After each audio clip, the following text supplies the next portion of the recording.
His Excellency, ladies and gentlemen, esteemed experts and distinguished guests, visionaries and pioneers, it is my pleasure to welcome you here today to explore opportunities that are presented by this swift change in energy landscape. It provides a fertile ground for the development of cutting-edge technology, the deployment of smart grids and integration of renewable resources. This forum is a chance to cross-pollinate ideas, to exchange knowledge, as well as forging new partnerships for drive of progress. Thank you for joining us in person and also remotely online. My name is Elina Grīvāne, and today I will be hosting this event. In the spirit of fostering innovation, I encourage you all to discuss, to network with your peers, to exchange ideas, and also take full advantage of the knowledge and expertise gathered here. Collaboration equals innovation. Together, we can turn challenges into opportunities and transform obstacles into stepping stones. Not to delay that any further, please welcome British Ambassador to the Republic of Latvia, His Excellency Paul Brummell.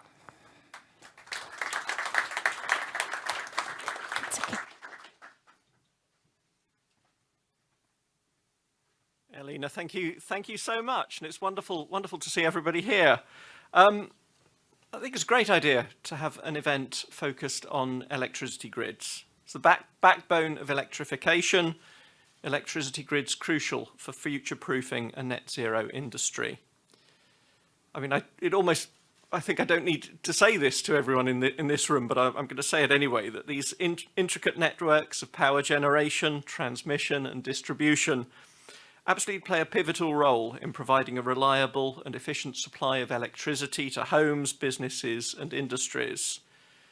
And as we make this transition, this crucial transition to cleaner and more sustainable energy sources, combating climate change, electricity grids become absolutely essential for integrating renewable energy like wind and solar power. They enable the balancing of intermittent energy sources, ensuring a stable and continuous power supply. And the electrification of industries, including transportation and manufacturing, is a key component of securing net zero emissions. So electricity grids support this transition, offering a versatile energy source that can replace fossil fuels, contributing to a greener and more sustainable future. And I think this key forthcoming moment of the synchronisation of the Baltic states with the European energy grid is a really important moment for the resilience and the connectedness of the region. So it's interlinked with the region's net zero goals, including around the shift from fossil fuels to renewables. The United Kingdom is really delighted to be supporting this conference, dedicated to exploring the opportunities for regional innovation that this synchronisation is going to generate, including the opportunity to share some of our own perspectives and experience.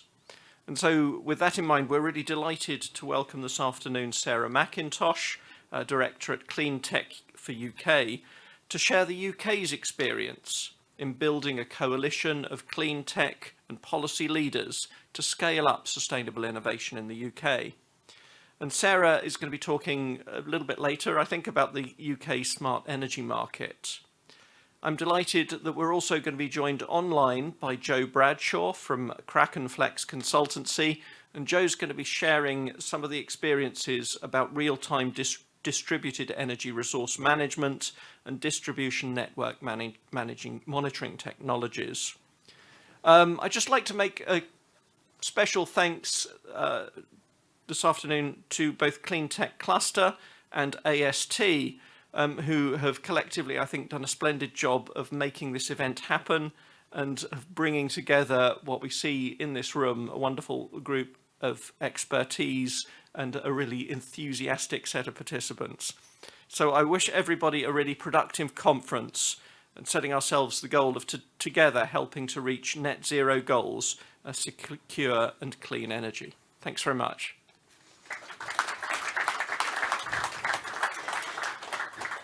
Thank you to British Embassy to playing a key role in organizing this event and joining us today together.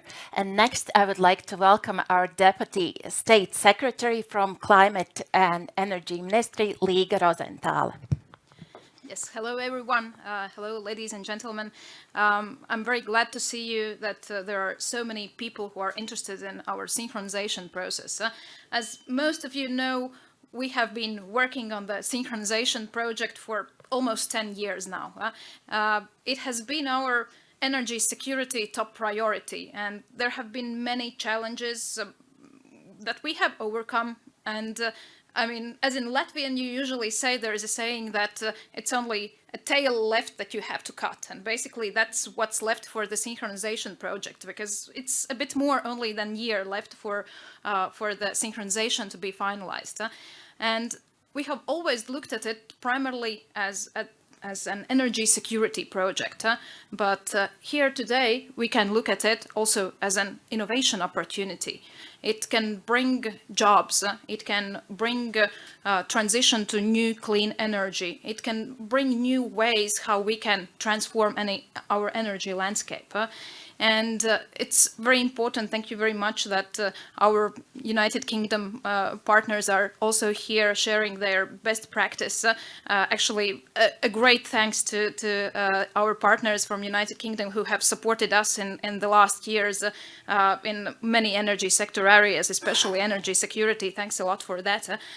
But this event is kind of a turning point where we look at the synchronization project, not only from the energy security perspective, but where we already try to see where we are going, what will be the turning points, what we can learn from the synchronization project, what can we introduce and see from the market, from other European countries.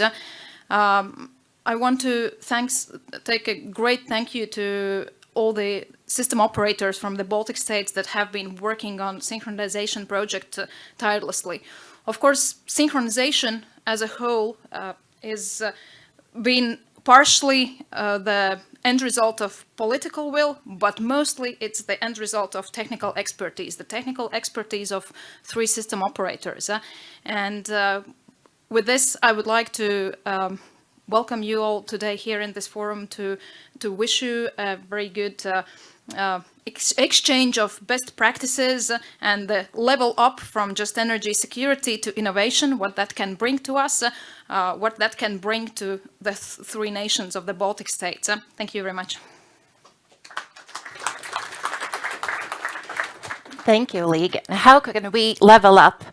Today, the topic of conversation is synchronization, and who knows all of the details about the project.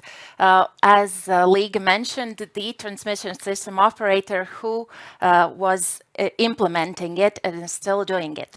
That's why I'm pleased to welcome board member of Latvian transmission system operator Augstsprieguma tīkls, Arnis Daugulis.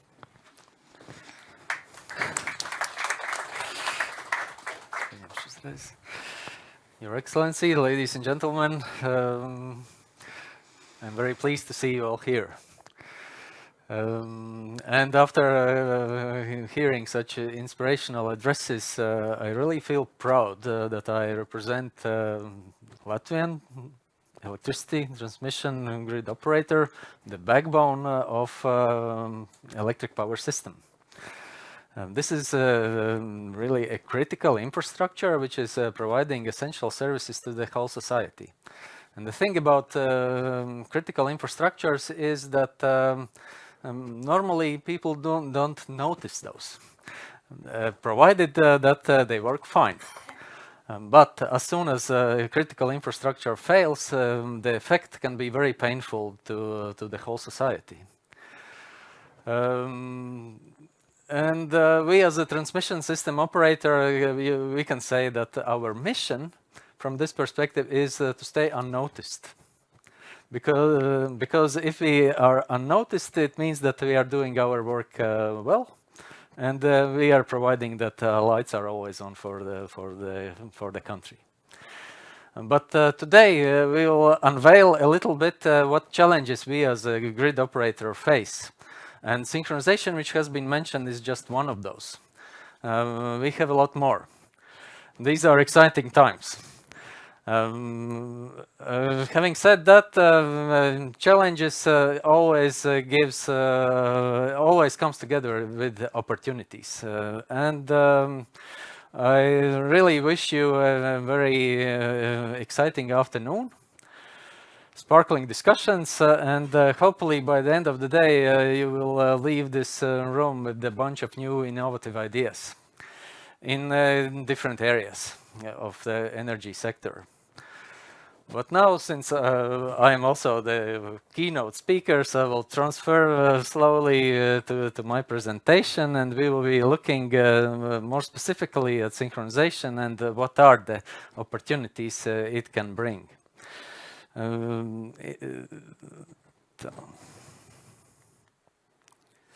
Should move, but it does not. Ah, it does. Maybe you already know this, what transmission system operators do. We are in the middle of the value chain between the generators and consumers, and we transmit energy from the generating units to distribution grids. Distribution grids deliver it to the end customers. Another thing which we do is we operate interconnectors, power lines which connect electric power systems of neighboring countries. And while doing this, our major task is to keep the balance between generation and production at all times. So this is very brief. The visible part of our infrastructure are huge pylons, wires, switchgear, transformers, all that stuff which maybe you have noticed somewhere around. But like an iceberg, there is more to the TSO than I can see. System operation. We run the system all around the clock. Assets. They need to be maintained, rebuilt, developed. Then there are markets, both the electricity market and also the market where operators buy balancing and auxiliary services. And TSOs are always looking ahead. Strategic planning, long-term grid development plans. Also, we keep technologies on the radar because we have to know what is coming. We are not working just for today.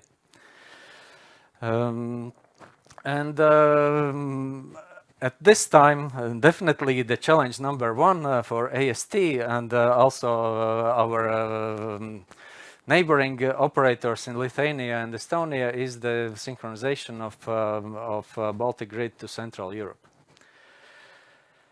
This is definitely a game changer because when synchronization happens, the rules, the way how we operate our system will substantially change.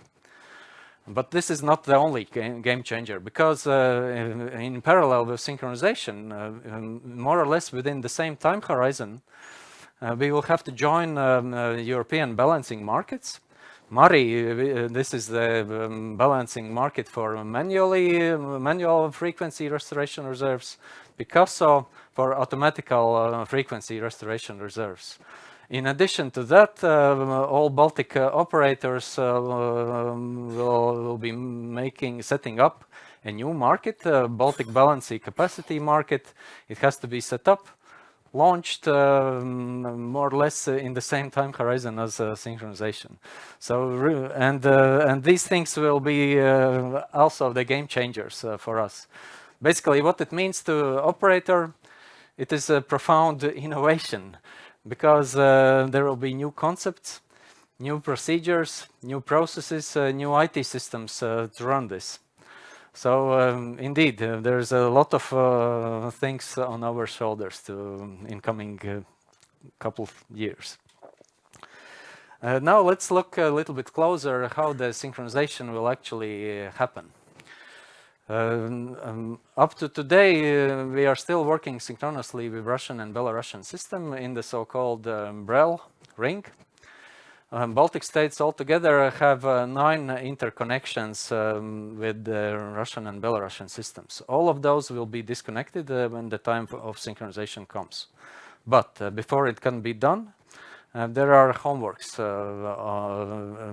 not only on Baltic operators, but also on Polish operators. We have to strengthen our grid. This is about construction of new transmission lines, reconstructing the existing transmission lines. A lot of this work has been already completed. For example, in Latvia, the 330 kV grid in the western part, so-called Kurzem ring, has been completed in 2019. The third interconnection between Latvia and Estonia has been energized in 2021. Also on our neighbors, if we talk about how physically the synchronization will happen, it will happen via these two 400 kV lines connecting Lithuania and Poland. These two lines are in place already for a long time, but currently they are working in direct current mode. When synchronization comes, they will be connected to the auto transformers here in Alytus substation in Lithuania, and synchronization will happen. This is about the grid power lines, but in addition to that, the new equipment will come to our power systems. Synchronous condensers, 9 if we count them together, 3 in each country. These are big rotating machines, and the main purpose of these machines is to keep a sufficient level of inertia in Baltic power system. Why we need inertia? In case of emergencies, in order to prevent a rapid drop of frequency. So this is a very essential piece of security of supply. Another one is battery energy storage systems. They will be installed in Lithuania and in Latvia, and their purpose is to provide fast frequency regulation reserves. Again, for the sake of security of supply. But of course, synchronization is not about infrastructure. Not well, with the infrastructure alone, it is not enough. We will have to build new IT systems to run all this. And then there are a lot of procedures and processes which need to be drafted, agreed between our Baltic countries and also Central Europe, and they have to be implemented. So indeed, there is a lot of work to be done. By February 2025, which has been set as a political target for Baltic states synchronization with Central Europe. So, exciting times, but to make our life even more exciting, there is another challenge which is coming, and we are already in this story, and this is related with the rapid growth of renewable energy generation. It is driven partly by political imperatives, European Green Deal, which this is a European ambition to become the first truly carbon neutral part of the world by 2050. But also the factors like high energy prices, which we experienced last year, all this together has resulted in a very huge request for grid connections, both the transmission grid and also distribution. So we really see that the renewable generation is booming. What it means for energy system, it is transforming.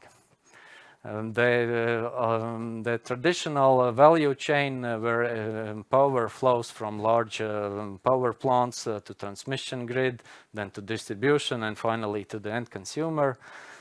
This is not the truth anymore. At least it is not a full truth. Because already today we have both large generating units and smaller ones connected both to transmission grid and distribution grid.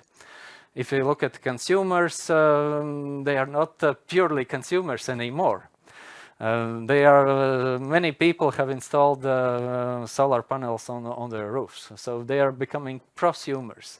At certain hours, they consume energy from the grid. In other hours, they generate, and actually the power flows are reverted from consumption from consumers back to the grids. So all this makes the life of operator much more complicated than it used to be. Again, looking at transmission grid operator, it is of course simplification, but you can view us as the operator of giant scales. On one side, this is production. On the other side, this is consumption. And the target is to keep the perfect balance. The measure of the balance is system frequency. If the production and consumption match, the frequency is 50 Hertz. If suddenly the generation drops, frequency also drops, and vice versa. If there is a surplus of generation or some large consumption piece or factory, whatever, drops, frequency goes beyond 50 Hertz. Both these situations are bad for the system, and if left unattended, it may be the reason of collapse of the power system. So this is very important, and this is our major task to keep this balance always perfect. In good old days, when we had a dispatchable generation, very predictable consumption, the task was relatively easy. But now, with these changes and this transformation which is coming, there is volatility on both sides of the scales. We have intermittent weather-dependent generation, and we have consumers who sometimes consume, sometimes generate. So it really makes our life more complicated. But as I said in the beginning, together with the challenges come also opportunities. And here on this slide, there are several trends, both in business models and also technologies, which are interesting to see, and also for you here, if you are looking for opportunities where to innovate, well, you can find some of these here on this slide. Of course, it's not the full list. I will not go through of them, there's not enough time for that, but to mention just a few. For example, aggregators. Here we talk about the new business model, aggregator business model. And the idea is that there is company X who gathers together many small pieces of generation. It could be households with the solar panels. So they gather these small micro generation together into larger packs, and they are making some kind of virtual power plants, and with this aggregated generation, they can apply. They can put their offering in the balancing markets and provide auxiliary services, flexibility, resources to operators like us. Real-time monitoring and control. On one side, this is something which grid operators have been doing for decades, but with the new technologies like Internet of Things, we can go to the next level.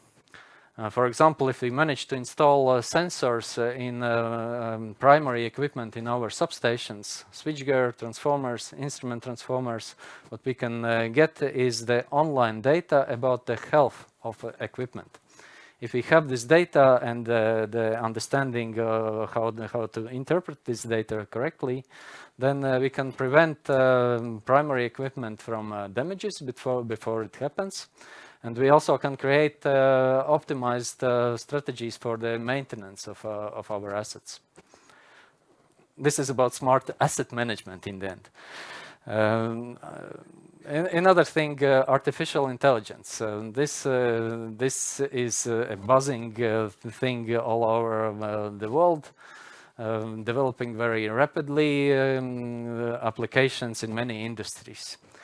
Energy sector is not an exception here.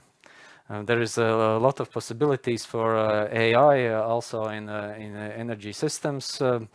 Whenever we need advanced analytics and forecasting, predicting of these intermittent resources like weather-dependent generation, consumption or generation based on the cloudiness or sunshine in different locations in the country. All this is the area where our artificial intelligence tools can be very helpful. And maybe if we look a little bit more in the more distant future, artificial intelligence algorithms, machine learning algorithms can be integrated in the control rooms. Actually, in the control systems, which might help the operators to plan and perform actual switchings in the grid. So these are just a few. Of course, there are more, but I'm coming to the end of my keynote.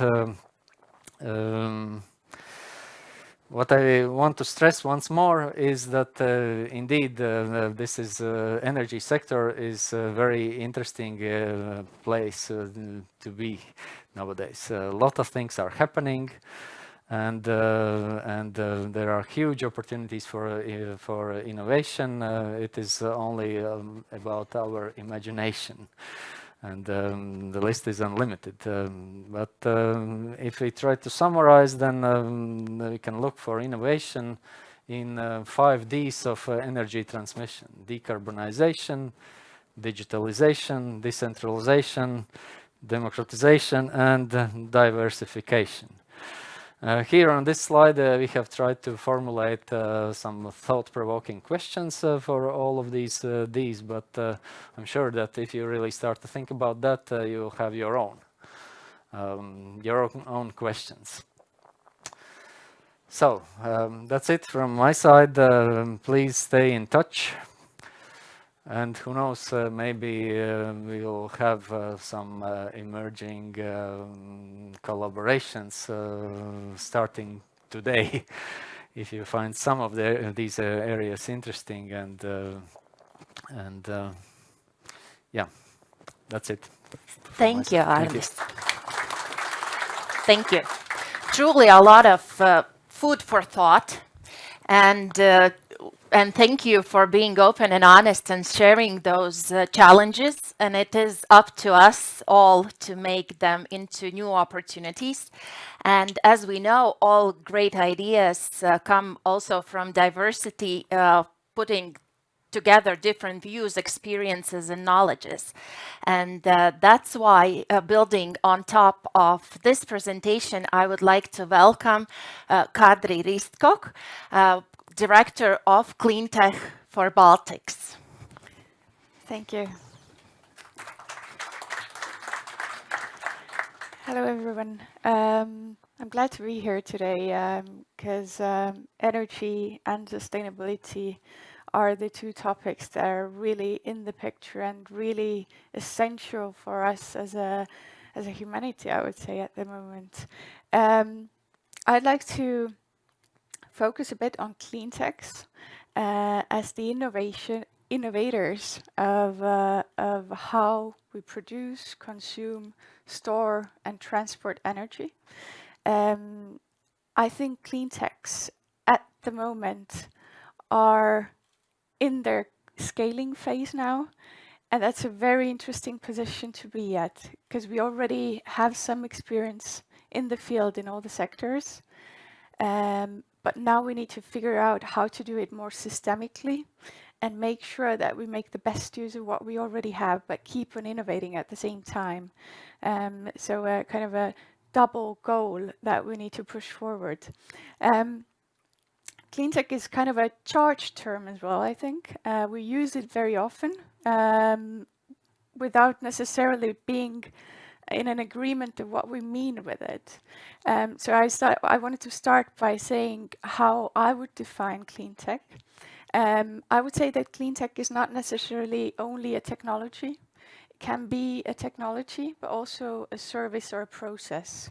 It is a clean solution. And the impact of what it does is to reduce environmental or climate impact of the things that we do, be it economic, societal. All of our actions kind of have a footprint on the environment and climate. So the Cleantech is helping us to reduce and to have a more positive impact. International Energy Agency has actually put it way better than I ever could, why Cleantech is important in energy sector. So they said in the beginning of this year, actually, that we're standing at the dawn of a new industrial age. And the new industrial age is the age of clean technology manufacturing. And it's creating tons of opportunities, major new markets, millions of new jobs, but also it creates new risks that we need to deal with, and it's prompting countries to compete with each other.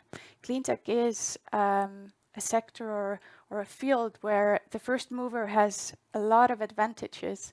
So everyone is kind of acting to get their foot in the field first, and that's especially the case in energy economy as well. When we think about energy and clean tech and energy and sustainability, what comes to my mind first is the energy trilemma, meaning sustainability, affordability, and security in energy. How do we guarantee the best balance between those three? That's always been the big question in the energy sector. When the Ukrainian war started, and then subsequently also the energy crisis following, I think the last people who still thought that sustainability is just something that we need to kind of deal with and make sure that it's not doing too badly, and we mainly focus on security of supply and affordability in energy. Now those people also see that actually sustainability is a key driver also of security and affordability of energy.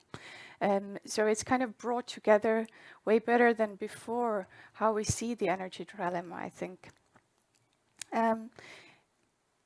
When we say that clean tech is a major solution and providing opportunities in the energy sector, we should also look at the investors. Do they see it that way? Because they give us the means to actually implement the technologies and solutions that we have. When we look at the Baltic clean tech sector, energy-related clean tech, of course, is a large share of it. When we look at the investments, they increased a lot from 2021, and they have remained quite high. Of course, the financial situation and the larger economic system is in a bit of a downfall right now. But what we see in clean tech, that it's investments have reduced by a lot less than in the other sectors, meaning that the investors still think that in a counter-cyclical way in economy, we need clean tech more than ever. What we see this year in the third quarter is that we had already had 85% approximately of the investments of last year. So hoping that we will be pretty much on the bar with 2022 in 2023 as well. Now, when we look at the relation of clean tech and energy security and independence, Clean Tech for Europe has made a very good research paper on it and described the three pillars of where clean technologies can provide solutions for energy security and independence. The first pillar is relating to demand, how to reduce the demand, electrify, and defossilize it. The best kind of energy is the one that we don't consume, of course, so we start with that. Energy efficiency is a key word, and clean technologies provide tons of solutions in that, be it in industrial usages, be it in housing, in renovation, or in commercial buildings. We also need to think about technologies that help us to electrify and to increase the usage of green hydrogen, be it in mobility or industry. And one sector that we shouldn't forget as well is the chemicals industry, where we still use a lot of fossil energy, and that's something where clean technologies are already in the Baltics providing very innovative, interesting solutions to start using alternative bio-based chemicals. Now, coming to the second pillar, it's more about the energy supply and storage. Of course, when we look at the renewable production, we already have quite a lot of good technologies that can compete in market terms, and that's something that we need to scale as fast as possible. Also, when it comes to green hydrogen production, the technologies are there. Now it's up to bringing down the costs and scaling them, implementing them. We also need to think about transportation sector again, because it is the sector where, in Europe at least, it's been very hard to reduce the environmental and climate impact. So the production of sustainable fuels is key there, be it for transportation of humans or goods. It's equally important. And what we need also, when thinking about integrating more renewables into our power grid, or more globally in our energy system, we need to find solutions to store long term. And that's definitely key for energy security. For the third pillar, we need to, of course, ensure that the energy infrastructure, electricity infrastructure, has the quality standards and is capable of integrating all the new technologies and new production that is intermittent into it. So for that, of course, modernized grid infrastructure, deploying a pan-European mobility infrastructure, something that we're already moving towards, at least when we look at the regulation. Now we need to bring it to the market and practically when it comes to both electrical charging opportunities, but also green gases.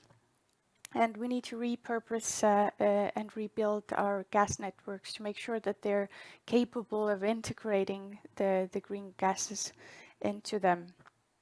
So here we have actually a bunch of places where we can use clean technologies. And it's definitely a systemic approach that we need to take, because we cannot use one without the other. The best example is that when we start using more renewables, we do need a more capable grid that can integrate them, and also storage solutions. Now, how is Cleantech capable of handling all the kind of expectations that the energy sector and us, we have for it? I would say that Cleantech is a sector that has been launched by regulation to a great extent, but that has now, as I said, reached a scaling position where it's no more only pushed by regulation and by state or international goals that we have for the environment, but also by demand from the market. demand from people who actually see it as necessary for our power security, more globally energy security, and to keep our economy in the borders of the planet. So I would say that the political and regulatory goals are quite clear already, at least in European Union. On the national level, we're currently in a stage where we're making them more and more concrete to make sure that we have clear roadmaps and we know where our strengths lie, which technologies we're best with, what kind of a system as a whole do we see for the energy, let's say in 2030 or in 2050 in longer term. We also see that investors, private investors, are coming along. It's no more a sector where only public investments would be driving. Of course, it's also the biggest place that we can still improve. Public funding has been helping with that. It helps to de-risk and to attract the private investors, and to also show that it's not clean tech and sustainability in the energy sector and in more globally in other sectors as well. It's not a short-term trend. It's something that will stay, something that is important for us. And I would say that what is specifically good in Baltics is the innovation and entrepreneurship ecosystem.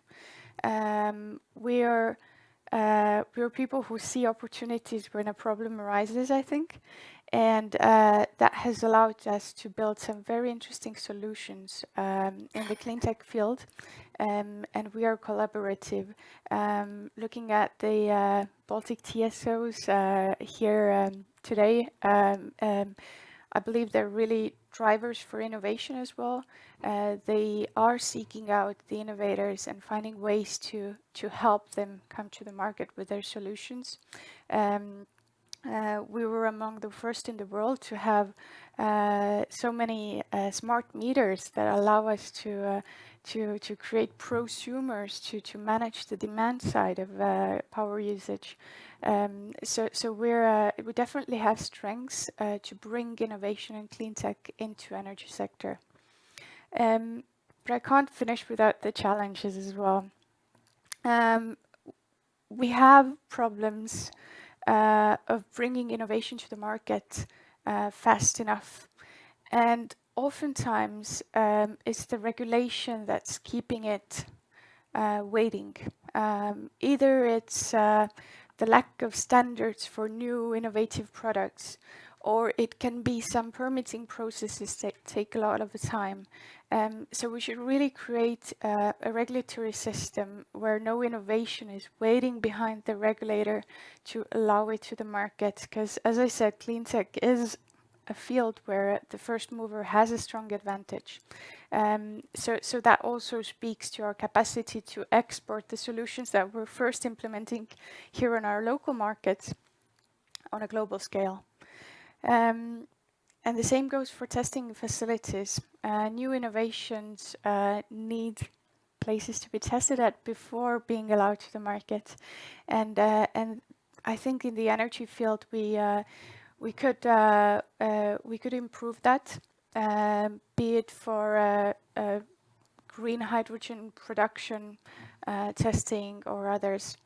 When we look at how the public financing has functioned so far for renewable energy, for clean techs more globally, it has been quite patchy, I would say. It has been more opportunity-based, and I would say that we need more systematic financing infrastructure guaranteed by states to make sure that the innovators know that there is a supporting system for them, and to also look at maybe less classical financing measures by the state, non-grant, non-equity measures, because it's not always the hard cash the innovator needs. Sometimes it can be just public guarantees so to kind of de-risk for private investors. As I already said, on a national level, now that we have already set the goals, I think the next step is to really have very clear roadmaps that set us the more specific goals in each sector and in each technology field to map out where are our strengths, what we can do with it, and what is their potential also for the global market. And this is something that we're currently in the midst of doing, I would say, in the Baltic countries. I would say that we are kind of steering towards a bit of protectionism on a global scale when it comes to clean tech, because there are a lot of economic opportunities out there in the clean tech sector, which means that countries do want to protect their own innovators. I would say that here the Baltics have been playing on their strength of being collaborative and having this kind of a global approach, and we should definitely keep it that way, as well as on the EU level. What we should strengthen probably is the public image, the global image that we have for Baltics as a clean tech hotspot, so to say. Because I believe we really do have strengths that could help us provide solutions for the rest of the world. We just need to bring the message out there, I guess.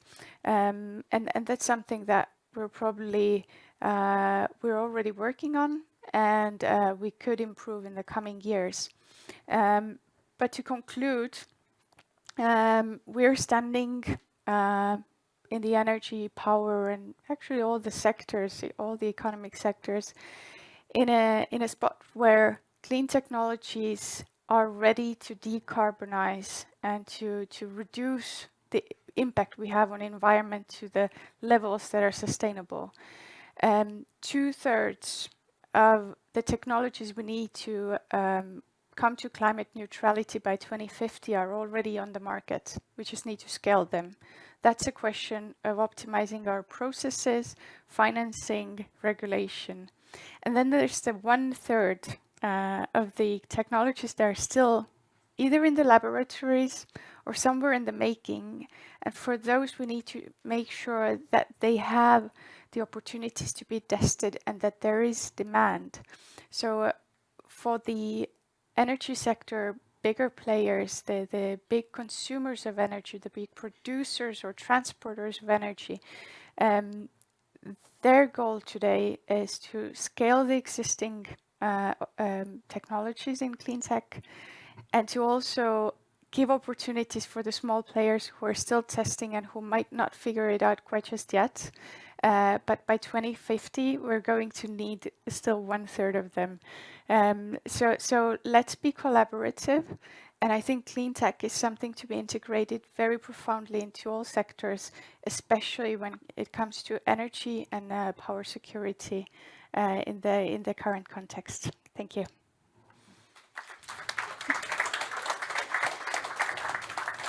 Thank you so much, Kädi, for your insights. Both of the keynote speakers have personally convinced me that there's a strong need for innovation and a place for it. But I'm wondering, what do experts say?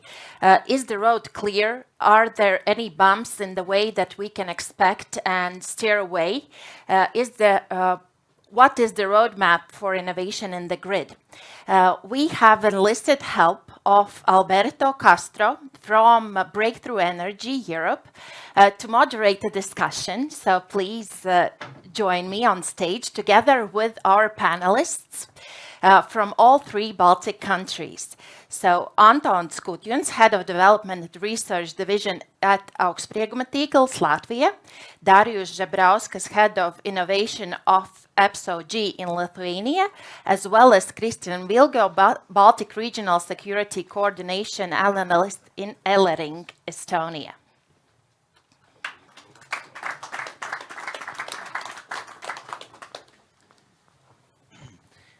Hello, thank you very much. First of all, it's a pleasure for me to be here today. I cannot say that this event today could be more timely and right on the spot what we are discussing. We are seeing, in Europe, in different regions, but as well, more at the European agenda. Electricity grids, they are coming right in the center of the debate. We always say, and we know that there is no transition without transmission, right? And we want to reflect on some of these messages today here. Thank you very much, first of all, to the British Ambassador to Latvia, of course, to the Deputy Secretary of State, AST, great moderation and chairing of the session, but as well, Cleantech for Baltics to be convening today.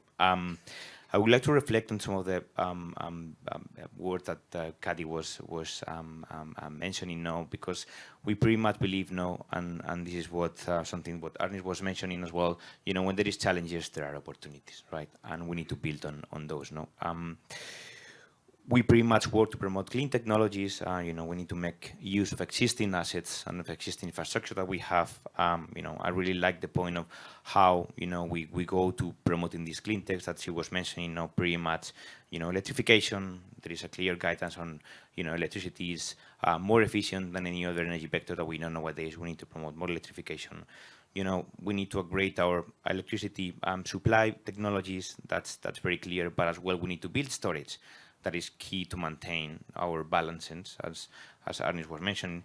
But finally, we need to ensure, that the required infrastructure is in place. And today, this is what we will be focusing on discussion. Just briefly mentioning, well, my name is Alberto Toril. I work for Breakthrough Energy. I will share a couple of words on what's Breakthrough Energy and what we do before jumping to the great session we have today. Breakthrough Energy is the foundation who was started by Bill Gates in 2015 during the COP21. There was this pledge, among several countries, to determine, actions to limit decrease of the temperature to 1.5 degrees. And therefore, we were trying to look for what's in our hand and what we can do, to promote clean technologies that we feel that they are not ready at that time yet, and how we can, put in place the necessary resources. So therefore, we help on, tapping into these hard to abate or challenging, scenarios. And Arnis was mentioning the 5 Ds. At the end of his presentation, we work around. We use the 3 Ds. We come to a narrow band of the Ds. We work around, discovery, development and deployment of technologies, right? So we try to tackle the different hierarchical ladders. We talk about maturity of the technologies. On the discovery part, we work with scientists on the research context to bring these breakthrough ideas from lab to market. We support them with resources, but as well guidance on how to create disruptive startups and scale-ups in the future that can help them, tackling some of these challenges and reducing emissions. On the development part, we have a venture capital arm. We invest in these startups and scale-ups with disruptive ideas, and we do it in 5 pillars or 5 grand challenges, what it's what Bill likes to mention, basically focusing on, what are the challenges on the electricity sector, so how we generate, transport, and store the electricity, as we were saying, manufacturing, how we decarbonize the way we manufacture and doing things today, buildings, how we live, and how we build the buildings that we use nowadays to live, transportation, how we move ourselves and bring things to one place to another, and agriculture, how we eat, right? So we very much focus on technologies that can help on reducing at least 1% of global CO2 emissions with their technologies. And then later on, in the deployment phase, we have a funding mechanisms that provides grants and concessional equity for projects to reduce what we call the green premium. So many of these technologies, when they reach to the market maturity, they come, they do pilots, and because they are new, they haven't been tested before, they confront different risk profiles that the technologies that we have existing in the grid, or in the field, So we try to maximize or minimize risk, as we were saying, it's key, to make, a real dent or to provide a real alternative to the way we do things today that emits CO2, right? But we not only do that because we work as well on regulation. We believe regulation and changes in, in policy energy is very important, and that's why, we are supporting Cleantech for Europe, Cleantech for Baltics, Cleantech for the UK. We pretty much feel that, there is a space, for energy regulation to be transformed and to be evolved. So therefore, we create, the de-risking mechanisms that are essential, to underpin these new business cases, and therefore provide these solutions to the market. So that's to say, today I'm very focused on participating in the discussion on how exactly innovation can help to accelerate and create additional opportunities in the Baltic region. I'm looking into what are the challenges now in the region, and we were have the umbrella of the synchronization of the market that will happen in 2 years. We pretty much have a sense of what are the technologies, what are the different steps that will be needed in order to be able to decouple from the Russian grid, be able to maintain the balance in the Baltics, but as well how to best integrate with the European synchronous grid. There is a clear interlink in between the furthermore into the region's net zero goals and the electricity infrastructure that will imply the shift from fossil fuels to renewable power. The synchronization, on one hand side, we also will improve, energy security, will enhance market competitions, of course, among the players in the regions, strengthen, of course, the grid stability. We will be able to work much better on the frequency regulation. But foremost, will bring opportunity for innovators and companies that the ones that will be having the chance to listen later on during the pitchings, but as well to OEMs and providers. In this panel, we will look to explore these opportunities, for this regional innovation and collaboration. And for that, we account, with a great representation from the 3 countries. We have joining us today Antons Kutjuns, which is the head of development of research division at AST in Latvia. Darius, I will try to pronounce it correctly. Sebrauskas. Which is the head of innovation at EPSO-G in Lithuania, and Kristjan Vilgo, who is Baltic Regional Security Coordination Analyst at Elering in Estonia. We want to make, for the sake of the time, we wanted to divide the discussion in 3 main round sessions. One addressing what are the challenges today and whether we have a grid that is fit for purpose. Later on the second session, we will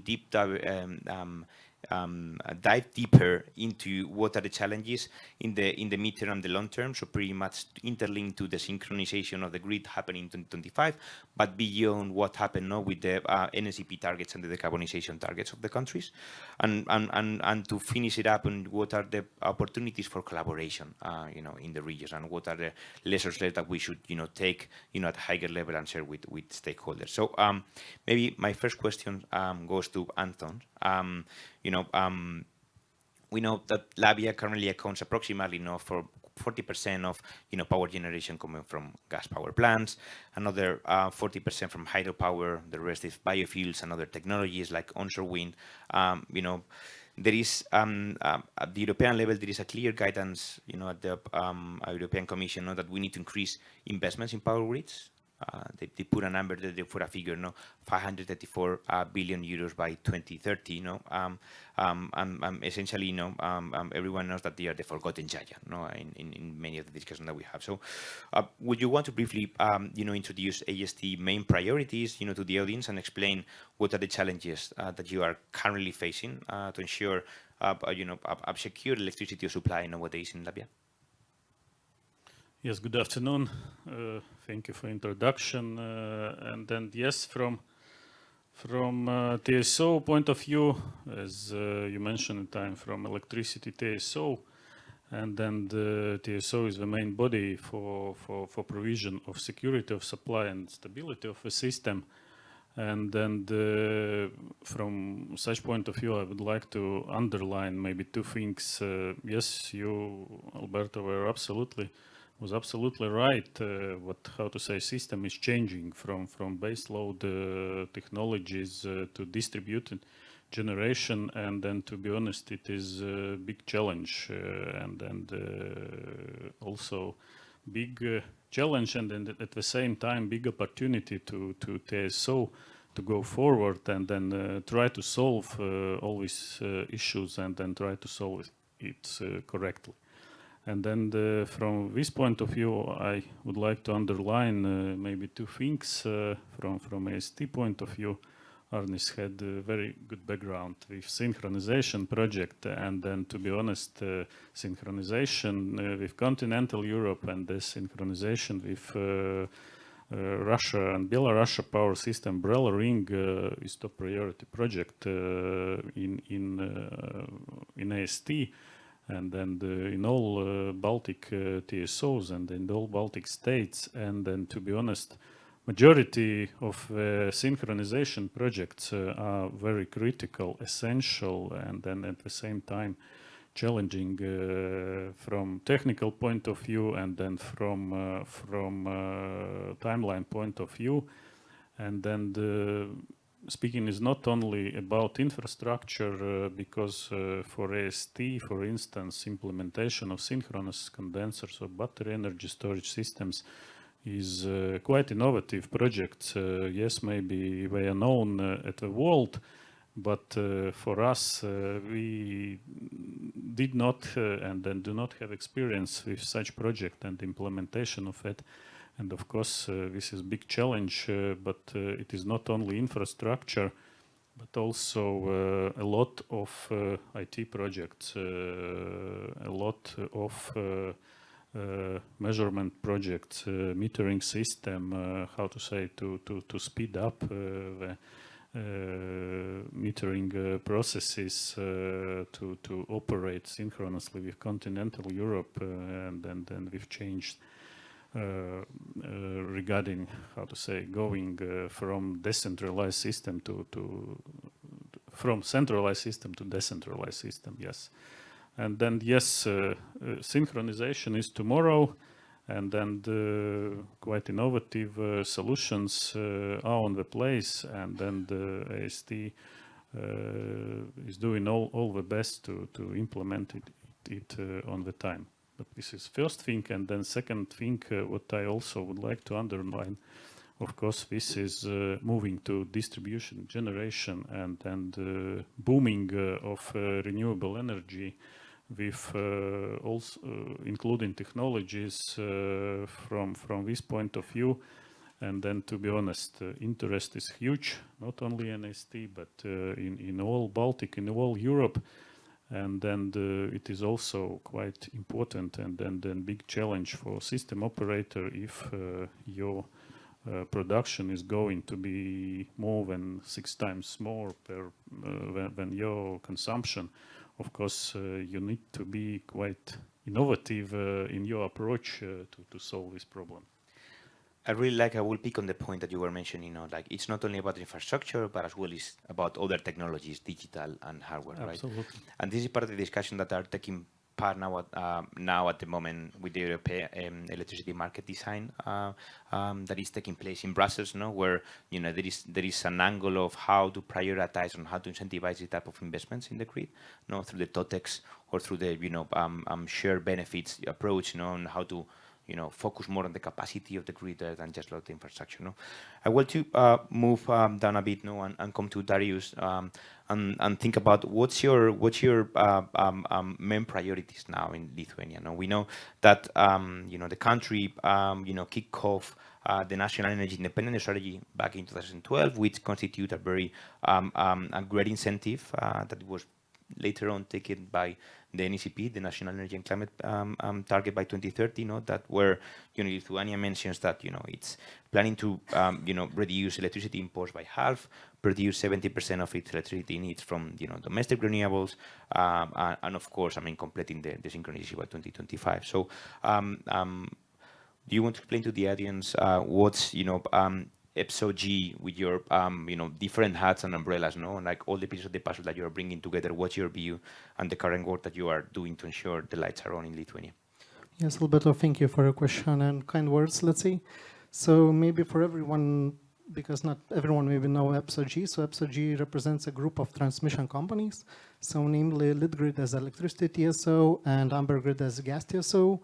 Also in the group we have Balpool, which is a biofuel exchange market, Tetas, which is a maintenance and let's say repairs company, and also Energy Cells, which is a batteries within the country, which we have quite recently, let's say, built.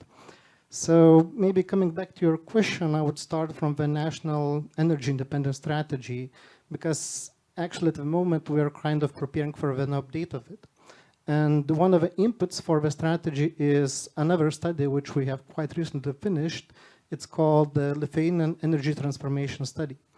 And within this study, we were focusing not only up to 2030, but also up to 2050, what is going to happen. And by that, we understand that a huge opportunity is actually awaiting for all of us. And it's quite great that we're all here starting to discuss about the whole market, I mean all the Baltic states, because energy transition brings a huge challenge, but also a huge opportunity.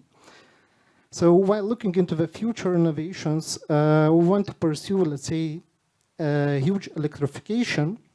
We understand that we need to focus more on the renewables and how can we help develop the renewables. But apart from that, of course, we understand that we need to get things done in the current timeline.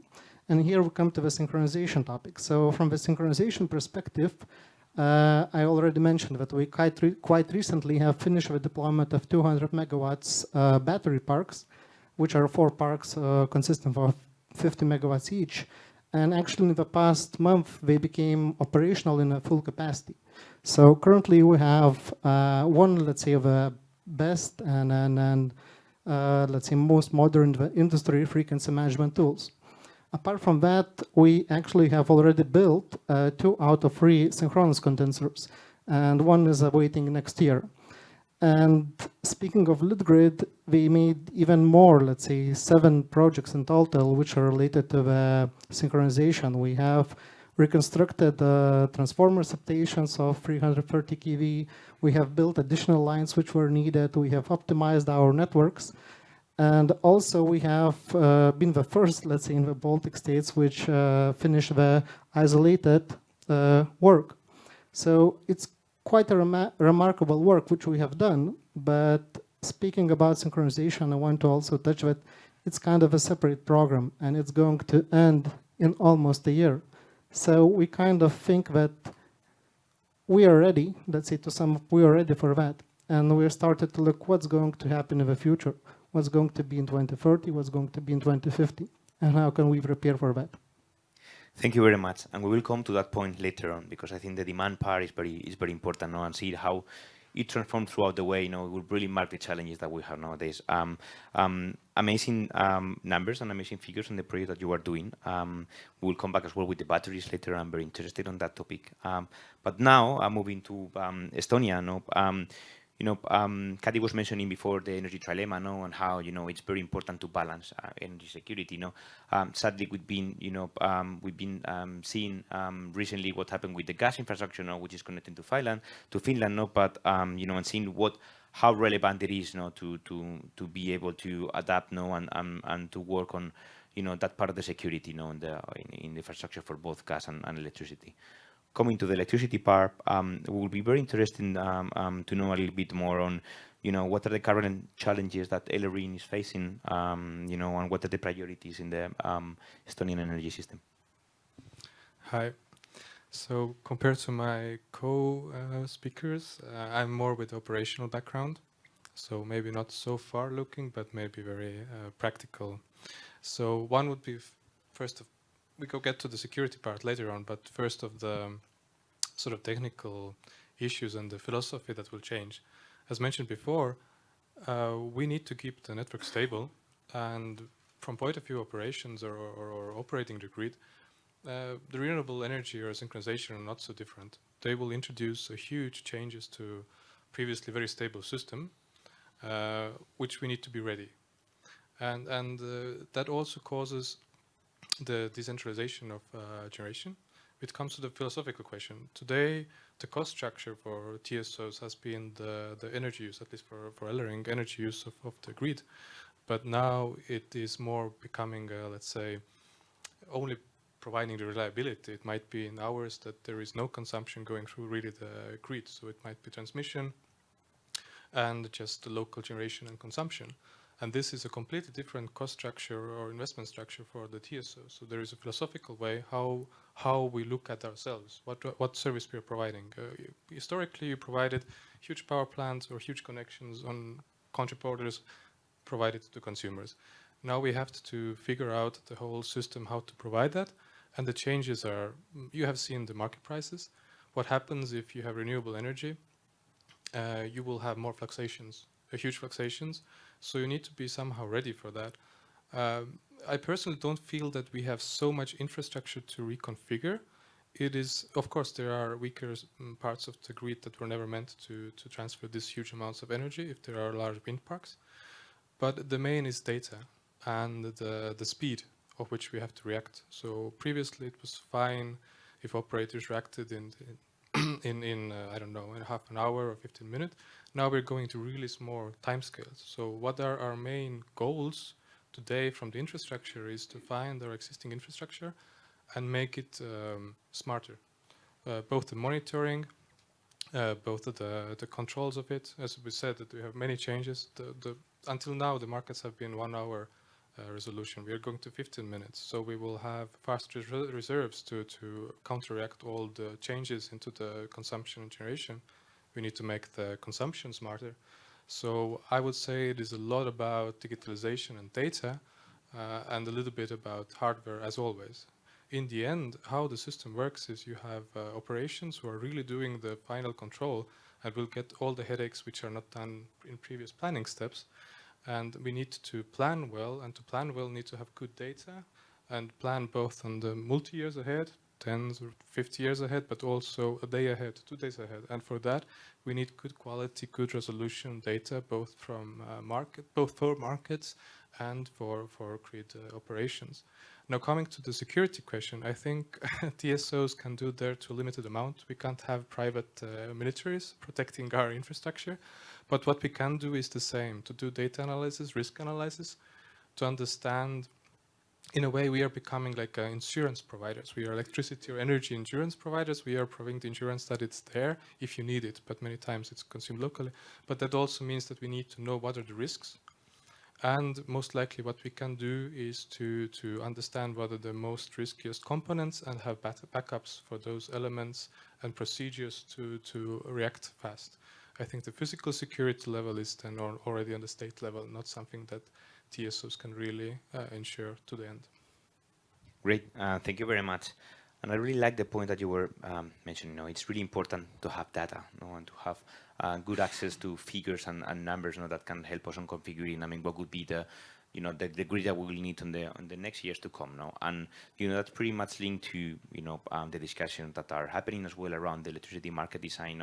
How can anticipatory investments, integrative planning, can help us on shaping the way that we plan for our infrastructure, not only for transmission, but as well connected to the distribution and the storage assets. So therefore, we can link the government plans to the development of the electricity infrastructure.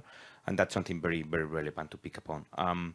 So looking ahead, we were having the 2025 target for the synchronization, but as well 2030 targets for the decarbonization of the power grid. What innovation can bring to these challenges that we have ahead? Antons, one of the things that we are discussing and that we are seeing, at the European level is, the need for flexibility provision, by transmission system operators, and I'm seeing that, flexibility as a mean of, how we can respond to the increasing share of renewable penetration, variable renewable penetration, but as well increasing electrification from the demand side. We're seeing like more electric vehicles, more heat pumps, more distributed energy resources that are as Arnis was mentioning, it's creating a balance in the way that we are, keeping the lights on. Traditionally, electricity interconnection has been one of the main sources of flexibility. We're seeing that, there are already 3 connections expected and in place in between Latvia and Estonia. There are as well hybrid projects. Offshore wind will be part of the, the landscape on the power mix we will have in a few years to come. So offshore connections as well is, part of these interconnections. But how do you see the work around flexibility and maybe linking to other technologies like storage? But how are you working at AST? To prepare the landscape for more flexibility needed. Yes, indeed. Couple of weeks ago, we signed memorandum of understanding with our Estonian colleagues about start of development of additional interconnection. And this is one of the important steps, of course, to go deeply inside of a changing of a system. Yes, you're absolutely right. We see from the TSO point of view what system is changing in compare with 10 years ago. System will be, how to say, more flexible, more hybrid, and then in any case, I can say again, this is big challenge for TSO from security of supply and system stability point of view. And of course, transmission network is not unlimited, to be honest, and then we also responsible for all these calculations, provision of requirements for developers, not only for producers, but for consumers as well. And then, yes, I mentioned during our first question what at the moment in AST we have approximately 6 times more requirements to connections to the transmission network. And of course, we need to look into transmission network from another point of view. And I can say if we would like to develop or upgrade our transmission network, we also should stimulate maybe increase of consumption. This is main obstacle to consume produced energy locally as much as possible. But of course, system, how to say, is living on our principles, and then in any case, if you have a lot of renewables, you need to export or import if it depends on whether obstacles. And then in this case, you need to implement and introduce some innovative solutions. And in this case, I can say that, to be honest, from synchronization project, we will receive some additional elements also for second challenge from transmission network and for transmission network. For instance, synchronous condensers with short current capacity reducing, and then from batteries for regulation. But from developers' point of view, they are also, a lot of them fully understand situation, and then at the moment it is not very easy to go with simple solution to connection to transmission network, especially in the case of 2030, what is not tomorrow what I said about synchronization, but maybe next week. But yes, and then they fully understand situation, and then the innovative solution with hybrid solutions, power to X technologies from TSO side, we fully support such technologies. Of course, we cannot help to develop maybe, but we can give additional opportunity to connect to transmission network such issues. But with one issue, with security of supply and stability issues. Very interesting. So I will pick the innovation part and the synchronous condenser and connect to what Estonia has been doing on that aspect. No, there is one, as far as I understand, one synchronous condenser which is already in place and installed in Pusi.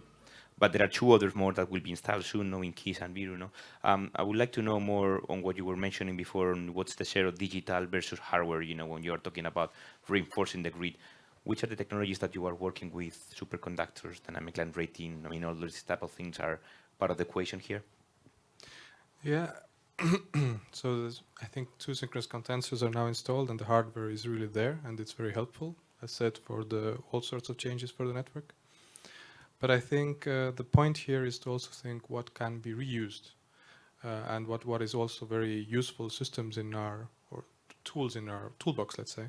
And the HVDC lines is one of these examples. They are very capable devices that are often not used. They're used very dumbly, but they are really fast and really capable systems. So one of the pilots that we did to be ready for the synchronization and for the renewable energy change is we implemented this automatic frequency containment reserve pilot. It has been running now 2 years on existing hardware with minimal resources, just doing in-house little programming, and then we would enabled our market participants to be part of the Nordic market, and they have been part now for 2 years, and I think that's a good thing to do. And we have other things. I think for the dynamic line ratings, we have been going there quite straightforward way. The new connections are quite temperature independent. But something that we are implementing, and it's more interesting maybe, is wide area monitoring system and PMUs. So this is more centrally installed measurement devices that are really able to sample sub-second measurements, CPS synchronized. And this really, as I was talking about, we have fast changes, fast events in the grid. This allows you to implement multiple services on top of that. And it's not like, think it this way, that to implement hardware that we are now getting for the synchronization needs, to keep it open for all other possibilities. So as I said, we can take the HVDC link and implement a new service on it. If you have synchronous condensers, they have a quite good voltage regulation capability. So the monitoring systems. And I think one of the big changes that we have tried to enforce, and that comes to the security question, is the IT implementation. We have had quite hard time with our vendors to implement like a modern solutions. They are quite boxed within the house solutions, and I think it's very important to have good monitoring and good deployment logics and good restorations ways.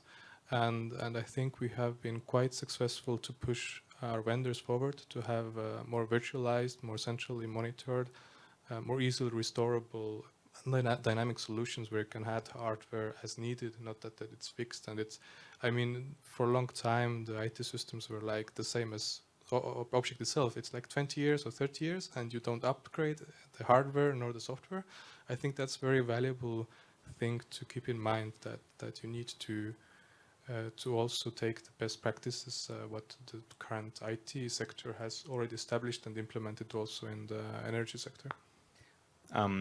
I will have to say, sometimes backing up and thinking, but from a broader perspective, for a topic which is not really, central and has been not, in the spotlight for many ways, when we are talking about power grids here and, in the future, it looks like we are talking about, space technologies. I mean, this is all these new elements that are coming into the question, all these terminologies, it's really disruption. I mean, what we are having here, and it really tells a lot, what has been the research, and the development throughout time, I mean, to really make the grid fit for purpose. Maybe one last question, and I will come to you, Darius. I wanted to know more on the demand side, and how you are seeing as well, the balance. So the demand side of the the grids demands, in the years ahead. I will be curious to see what's your idea of electrification from the EPSO side. Okay, so when we're looking into energy transition, I would say that it always it can be seen as a chicken and egg problem, which would come first, production or demand side. So of course we understand that if there is no demand, there will be no investments in renewables. That means we have no green energy, we have no decarbonization of the sector. So from our point of view, or let's say what we're forecasting that the demand will grow at least 6 times up to 2050 from now on. And the major drivers here are, of course, power to gas. Another part is transport and industry. And when we're talking about power to gas, of course, we're talking about electrolyzers and what we're going to do with those, let's say, negative hours when we have a lot of renewables, when we have negative hours, and what we are going to do with that surplus. So using electrolyzers, we can, let's say, produce hydrogen. And this green hydrogen can be used as a storage. It can be used for flexibility purposes. It can be also used by the industry. At least in Lithuania, we have a few, let's say, of companies which are already using hydrogen. Apart from hydrogen and going to the transport sector, we must understand that electrification is kind of a key word, and it should happen in all the sectors. And in road transport, we have light vehicles, and also we have the heavy-duty vehicles. both, let's say, cars or trucks, they need a huge infrastructure, and it must happen because it will be supported by everything, by policies, by the regulatory changes, by strategic decisions of the governments. And there's a huge opportunity there to build, those infrastructure, and not only by electricity. We can also think about fuel cells, and then for fuel cells trucks, hydrogen will be used as well. Apart from road transport, there's also aviation, there's also maritime industry or anything else. And next thing is what we are also looking into is other cross-sectoral initiatives, and like, for example, district heating. We are kind of making also a pilot project for power to heat with one of the companies, let's say in Lithuania, and we're looking into that as also quite significant impact for the demand growth. So to sum up, it really seems that the huge opportunity on the growth is coming up, and we need to prepare for it. We need to support it because we, let's say as energy companies, we understand it best. How can we help it, So that's where we're focusing on. We're focusing on building a lot of pilots in P2X. We're building a lot of studies, also with carbon capture, synthetic fuels, etc. And let's see what future awaits. Thank you very much. And I think we are already came to the end of the session.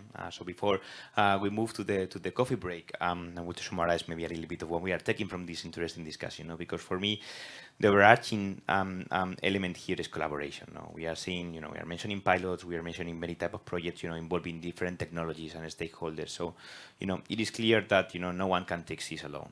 It's an endeavor that needs to bring, different stakeholders that were not considering, maybe a purely power sector, driven, a few years back. But we are talking now about hydrogen production and how we can use, the hydrogen storage as a long duration energy technology, to balance the grid. All the IT sector, who was not related before to the electricity, but now, needs to be implemented. So therefore, we have intelligent assets. So the guidance is clear. The collaboration, needs to be bringing these discussions. We need to make sure that power grids gets built and gets reinforced. Therefore, we can accomplish the reduction targets that we have set. But as well, we need to make sure that the infrastructure that we have, as we were saying, it's getting reinforced and reused. So because on that way, we will be able to short construction times, be able to act faster, sometimes even reduce or streamline the different investment that we need to put in place. So therefore, being able to act fast on this commitment and crisis that we have in front of us. If I may just end with a sentence, I will just come to the point that we open up the discussion, which is when there are challenges, there are opportunities, as Arnis was mentioning. So this is what I'm taking from here. I would like to ask for a big round of applause for the panelists today. And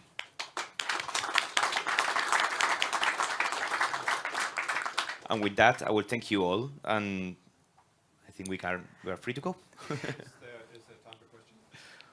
I think there is a time for questions. I'm sure that our heads are buzzing with information, questions, ideas, and that's why I would welcome you to take an opportunity for a networking break that you can pick the brains of the experts and network amongst yourselves, because really this is the place where new collaborations can be born.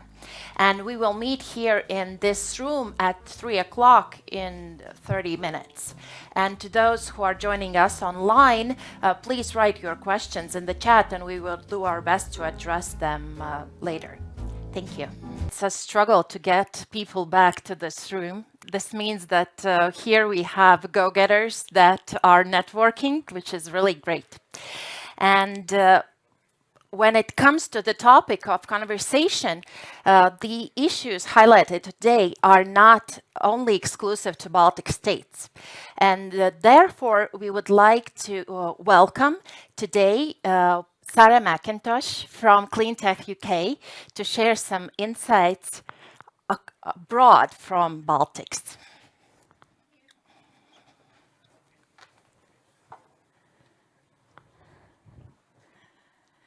Hi everyone, really nice to be here. Thank you so much for inviting me. It's a great pleasure to come and present today.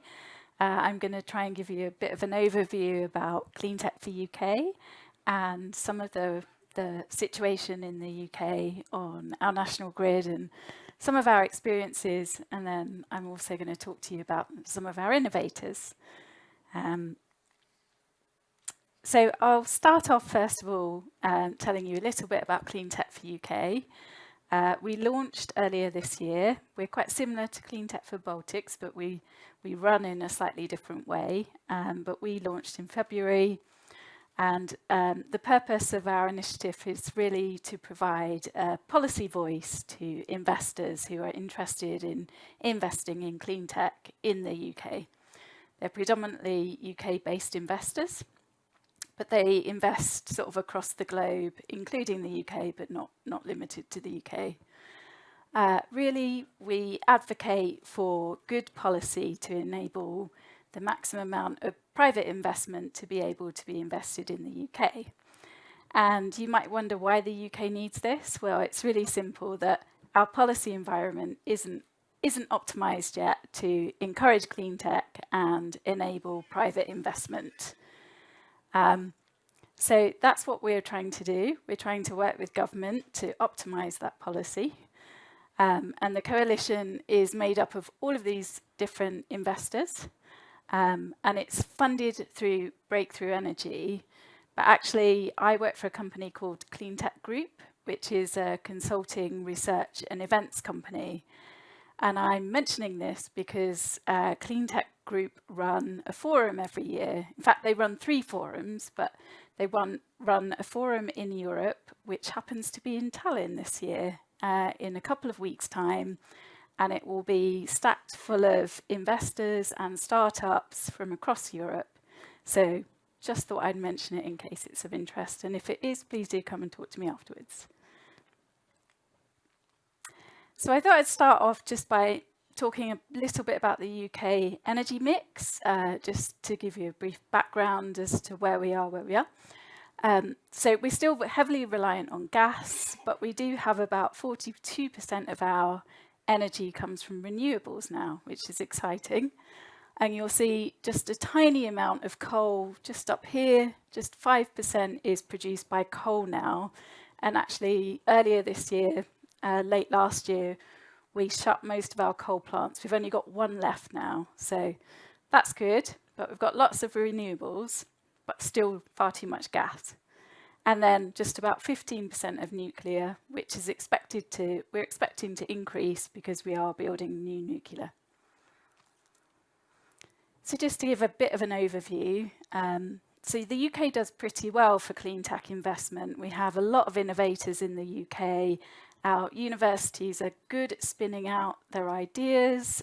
So we have lots of really exciting innovations, and we have lots of really exciting investors investing in that, both domestically and from foreign investment. We saw that in 2022, the deal sizes for those investments increased rapidly. And the most exciting sector probably still is energy and power, certainly the one that sees the most investment. Now, in 2021, the government set the ambition that we would have a completely decarbonised power grid by 2035. And not only should it be completely decarbonised, the rest of our plan for decarbonisation is based on electrification. So that means that we're expecting a demand of up to 60%. So we need to decarbonise and massively increase electricity production all at the same time. Now that's difficult enough, but when you add to the fact that the UK is second only to Italy on its reliance for gas, that's quite a tall order. And innovation is clearly going to be very important in us hitting that target. I'd also mention that the UK consumer prices for gas and electricity rose much faster than most other places in the EU back in 2022.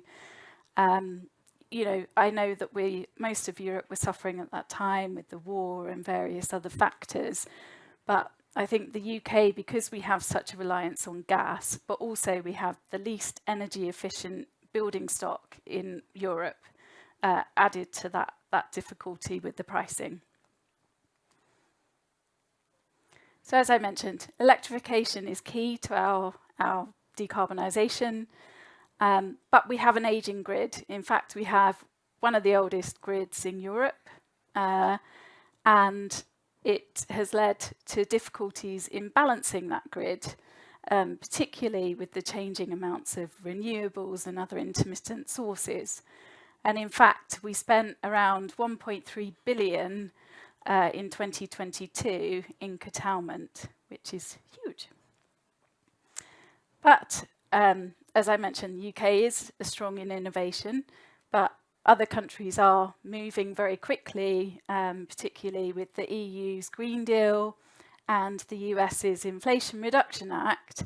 What we are seeing in the UK is a bit of heads raised from startups being encouraged to go to these other countries and scaling up there. So hopefully the UK is going to do something to respond to these exciting initiatives, which is definitely encouraging innovation. So a little bit about National Grid. So the UK only has 5 interconnectors, with the 6th currently being built, which does make it quite challenging for stability. But it also means that the UK is a pretty good test bed for innovation on the grid, because it means that we don't take the whole of Europe down if we happen to have a little accident. And then I would also say that the UK has incorporated a huge amount of offshore wind energy. In fact, I think we're second only to China in the amount of offshore wind that we've managed to put onto our grid. So National Grid, which is our electricity operator, I think has been held quite highly because of that fact. However, we've definitely had some issues in the UK, and from what I'm gleaming of the people I've spoken to so far, I think there are some fairly similar things here, in that, you know, with the emergence of renewable projects, the queue for grid connections has suddenly exponentially grown. In fact, some people have been quoted 10 to 15 years to get a grid connection. And we currently have over 300 gigawatts worth of projects in our queue, which isn't great given we've got this target of 2035. So, and then to compound that issue, we also have problems getting planning, regulatory issue, with many local communities not being very supportive of new infrastructure. So we're in this difficult position where we've got a big grid queue. The National Grid aren't able to upgrade the network because people are not very happy to host pylons, etc. But luckily, the National Grid has a plan, which I'm very happy to see. It's taken them a little while to catch up, but I think we've heard already that regulation does take a bit of a while to catch up to innovation. But they do have a 5-point plan which they've implemented. And the first was to allow some of the queue to leave without penalties. And that's freed up about 8 gigawatts in the queue to enable new projects to come in and connect quicker.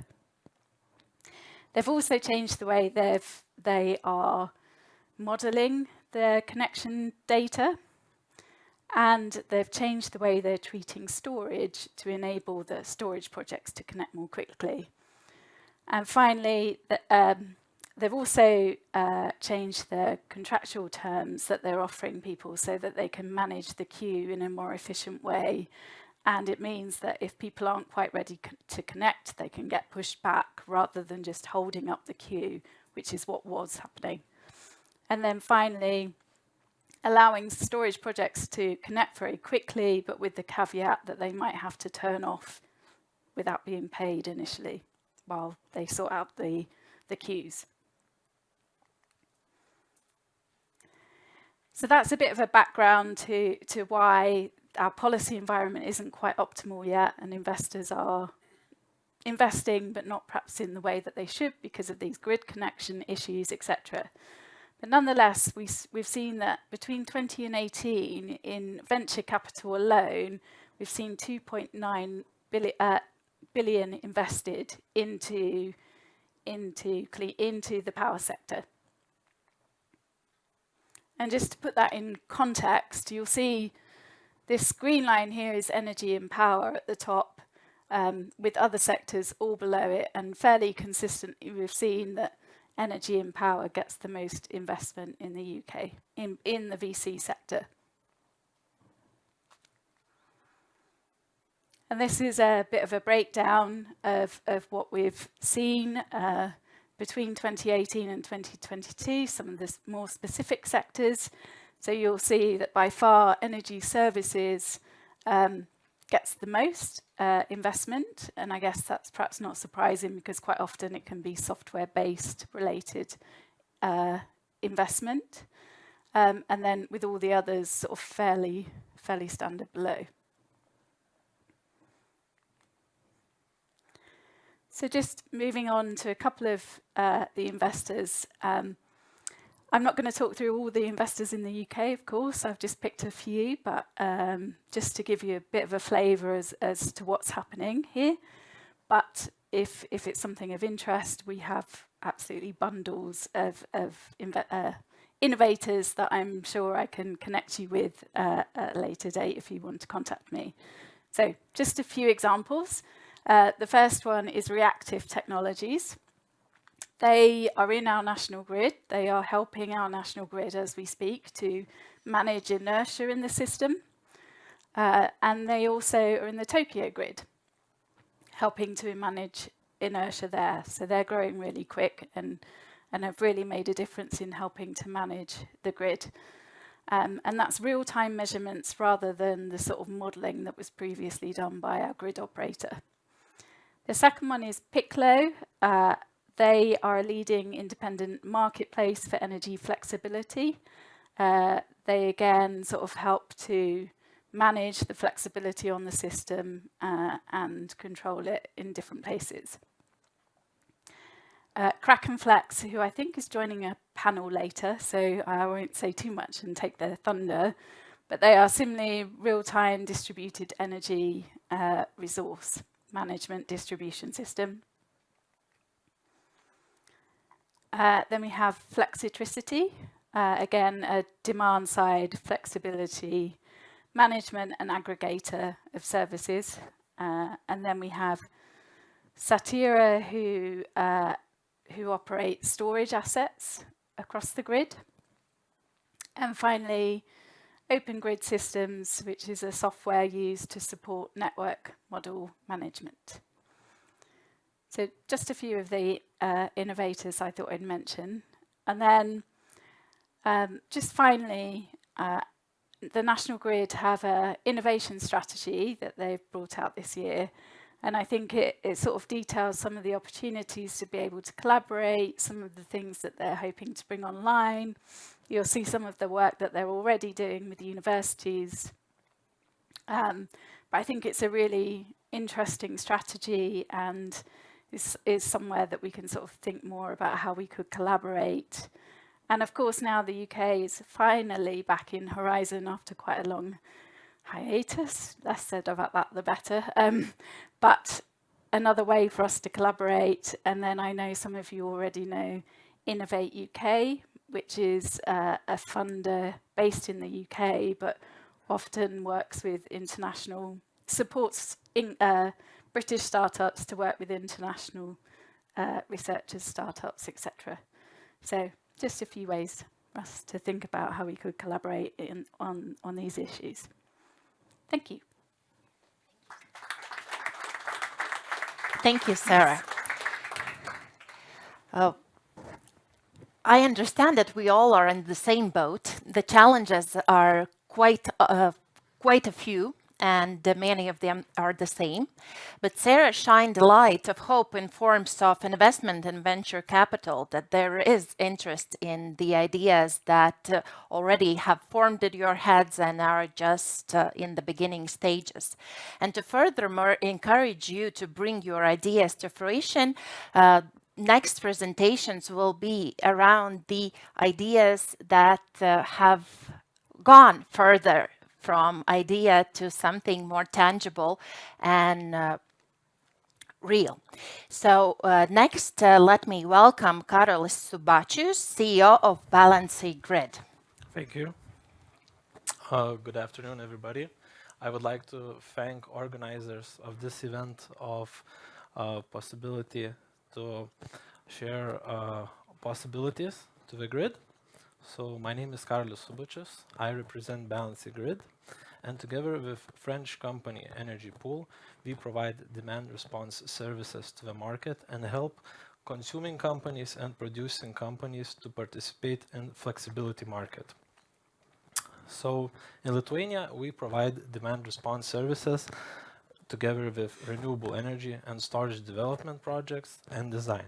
Our French partners, Energy Pool, which brings us experience over 13 years in the market, provides us IT tools and support. Over the years, we combine over 5,000 assets, which combined power is over 6 gigawatts of installed power. So basically, it's more electricity capacity than 3 Baltic states actually consume at the moment. We have 3 operation centers, 1 in France, 1 in Turkey, and 1 in Japan, and soon 1 in Lithuania. Our IT tool is designed for various customers, starting with generation for renewable energy, solar, wind producers, distributed generation, and centralized generation for utilities. Our customers of consuming side also can be industrial and commercial consumers, as well with residential end users. Our platform is also designed for controlling energy storage systems, such as water, cold, heat, steam, and even hydrogen or battery energy storage.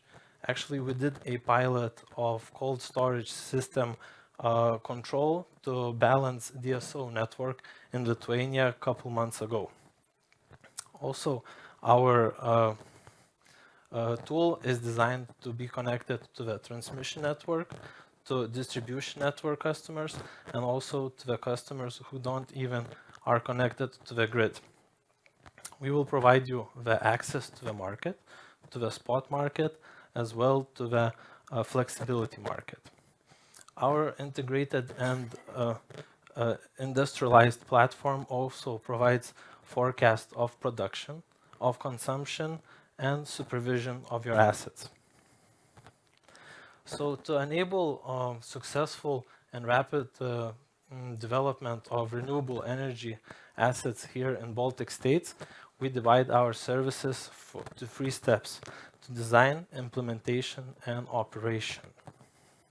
In design stage, we assist our customers in asset sizing, for example, energy storage sizing, PV sizing, or wind sizing, according to grid connection capability or limitations, maximization of self-consumption or curtailment, and also to help reduce grid fees. We support long-term business model estimation and also provide technical support for hybrid power plants to be connected to the grid. In implementation stage, we sat down with our customer and learn all the needs and the problems of the customer. We provide with all the help of project management and installation and configuration of our power management system and our energy management system. We configure our energy management tool to any assets customer has. For example, we designed our hardware solution, which is capable to connect to any customer. Basically, if you have a SCADA, if you're using any commercial protocol such as Modbus or analog or digital input or output, we can connect to your asset. From the customer side, we just need 230 volts connection, and internet access. Even if customers doesn't have internet access, we can provide with 3G, 4G, SIM card, 5G, whatever network you are connected to. And in the operation phase, for me, it's a most fun phase, most profitable phase, is to control and optimize customers' assets 24/7, 365 a year. The customer will be accessed to the spot market and also be provided with forecast of production and consumption, and also of the prices of the spot market. We also are able to sell excess electricity to the spot market of the customer's assets and manage and optimize imbalance. And also, if the customer has flexible assets such as energy storage system, we can sell that flexibility to the demand response market. Currently, in the Baltic states, is MFRR product is available, but next year, hopefully, we will have AFRR products, and the next year, FCR products. Now I will show you a simple graph of solar and energy storage customer optimization. So in the middle of night, when the sun is not shining, for this customer who has energy storage system, he starts charging his energy storage system at medium electricity prices. The prices are marked here at red.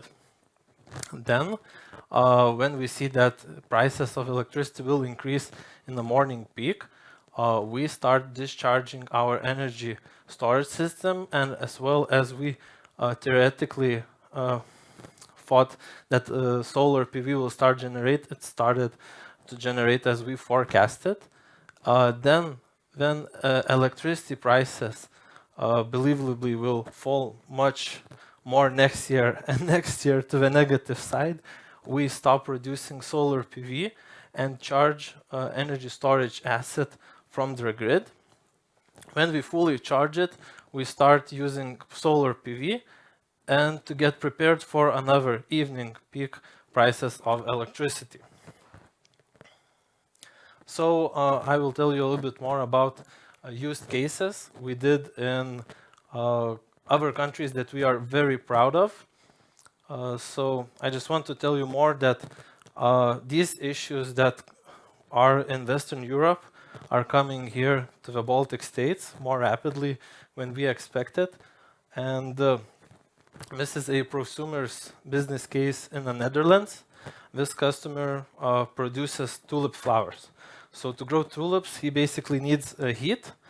And he contacted us by asking to help him to reduce CO2 emissions and reduce overall cost of energy. So after analysis, we saw that he cannot import from the grid more than 475 kilowatts. This wasn't an issue maybe a year, 2 years ago, but now we see that more and more these issues in the EPSO network exist, and it's harder even to connect consumer. So we offered to build e-boiler, but because e-boiler cannot fully operate at 475 kilowatts, we installed solar PV with energy storage system. Because it's hard to store heat in e-boiler, we said maybe let's build additional heat storage, because for sunny days we can store heat for much longer period of time. And you know, Netherlands is also pretty similar to the Baltics. It's not always sunny as we expect to. So actually we combined all these assets and made them to work in harmony. And this customer actually reduced his CHP power plant usage by 80%, and also was able to participate in a flexibility market and reduce overall costs of energy. Another customer is a renewable energy developer. This is a TSO case when customer is connected to the TSO network. Due to limitations of the grid, they asked us to help them to size battery energy storage system.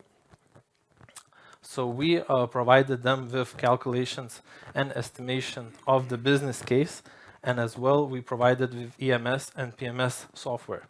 By implementing these solutions, this customer was able to reduce his imbalance, forecast PV and solar production, also participate in demand response and capacity market in France, and when necessary, when the negative prices occurs, to turn off solar on PV production and increase consumption of energy storage.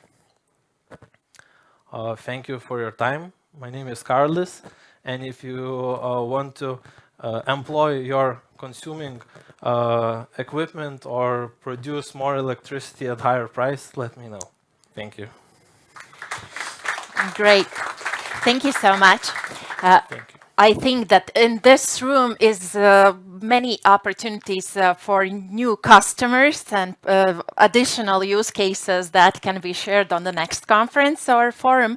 And I really think that when we're talking about the opportunities, of course, it creates also the times of uncertainty where it is difficult to compile business plans and to secure investors. And that's why solutions like this are very useful in creating additional value already. So really take advantage and ask a bit more. And next, we have next innovation presentation from Peep Siitam, sorry for my pronunciation, and he's the CEO of Zero Terrain. Yeah, thank you. Thank you. Good afternoon, ladies and gentlemen. My name is Peep Siitam. I'm the CEO of Zero Terrain, and I'm the project developer from Estonia. So to start my presentation, I would start with stating the obvious. So the wind and solar PV are the cheapest forms of generating power, and the country's power systems having large proportion in wind and solar, their power system, they benefit from low power prices. But it comes with new challenges. So the penetration of wind and solar in your power system, the bigger is the price volatility. And the same goes with the balancing costs of the power system. The figures, numbers are different and varies by region, but the pattern is actually the same. Still, the fact that the more you have wind and solar in your power system, the lower the price, the power price, energy bill of the customers. But to the certain point. We claim that from 50%, depending on the power system, on the annual power consumption, adding new variable renewable energy sources to the system without long duration energy storage is not feasible from commercial point of view. And actually the figure on the right is an explanation of that. So the cannibalization of the power prices from overproduced wind and solar is so strong that the capture price for the generators actually drops below the levelized cost of electricity. Once again, the figures vary region by region, but the pattern is the same. This figure here is the Finnish Baltic, from the Finnish Baltic power market. So, and here how the long duration energy storage actually can benefit the generators, not just to benefit the customers, but to benefit the generators as well. The market specialists, power market specialists, expect that in the Finnish Baltic power market, the capture price for PV and wind operators drop down to 50% of the capture price, drops down to 50% of the market average price. And assuming 55-60 euros per megawatt hour of the average price, so the capture price would fairly about 30 euros per megawatt hour, which is significantly below the levelized cost of electricity. And this graph prepared by the forecast of TEMA, the forecasting company, and some help of KPMG UK. This is illustrative example of how long duration energy storage can help increasing the revenues for the wind and solar generators with help of long duration energy storage. So 50% of the average power price is the capture price for generators. You can add some 15% by reducing the risk of curtailment, additional 20% utilizing storage to avoid your imbalance cost. Actually, wind and solar are causing the imbalance cost of the system and paying for that, and adding some 30% to your revenues from different balancing and system services. But the major shift or the increase of the revenue actually comes from shifting the power from surplus generation to the deficit, and that's actually 120% up to 120%.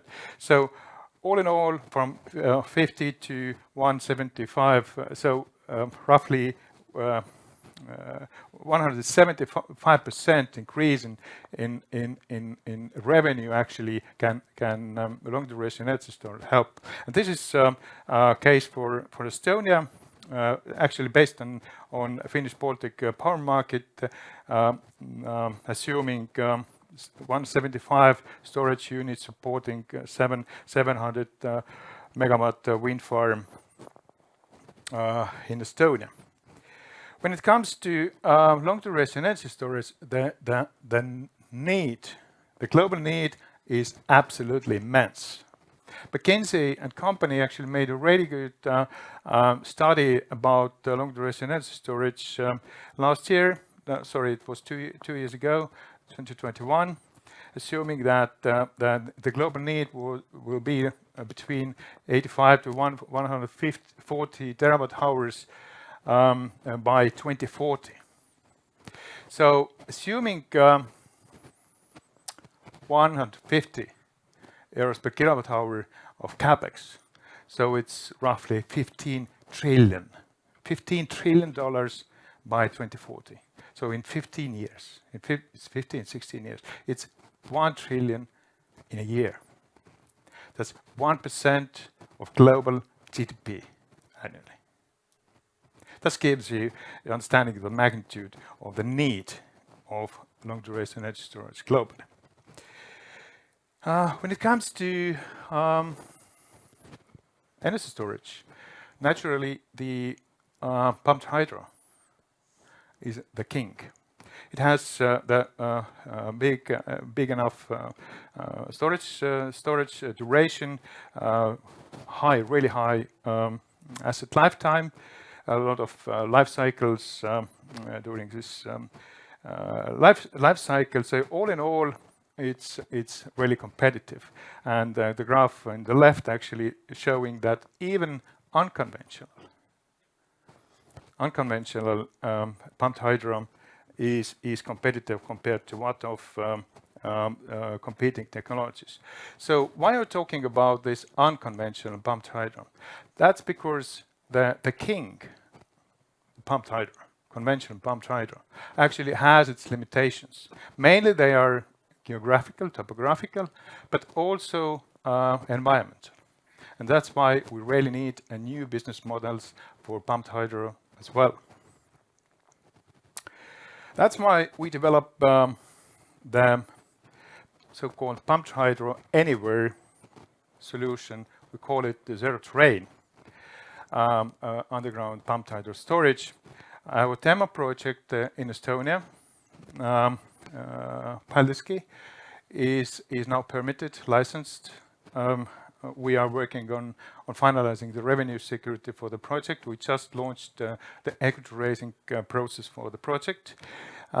This would be 500, slightly above 500 megawatt with first stage storage capacity of 6 gigawatt hours, so 12 hours storage capacity as a first stage capacity.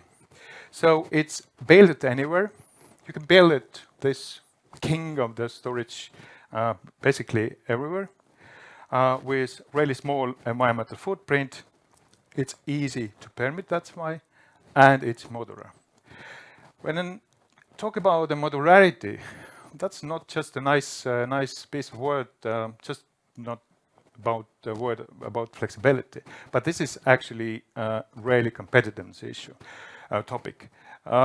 So when it comes to our first stage storage, it's roughly 150 euros per kilowatt hour, but the same plant increasing their storage capacity to up to 15 gigawatt hours, which actually we assume is the need for the region for such kind of asset. Actually, the price drops down to 70 euros per kilowatt hour. So it's competitive.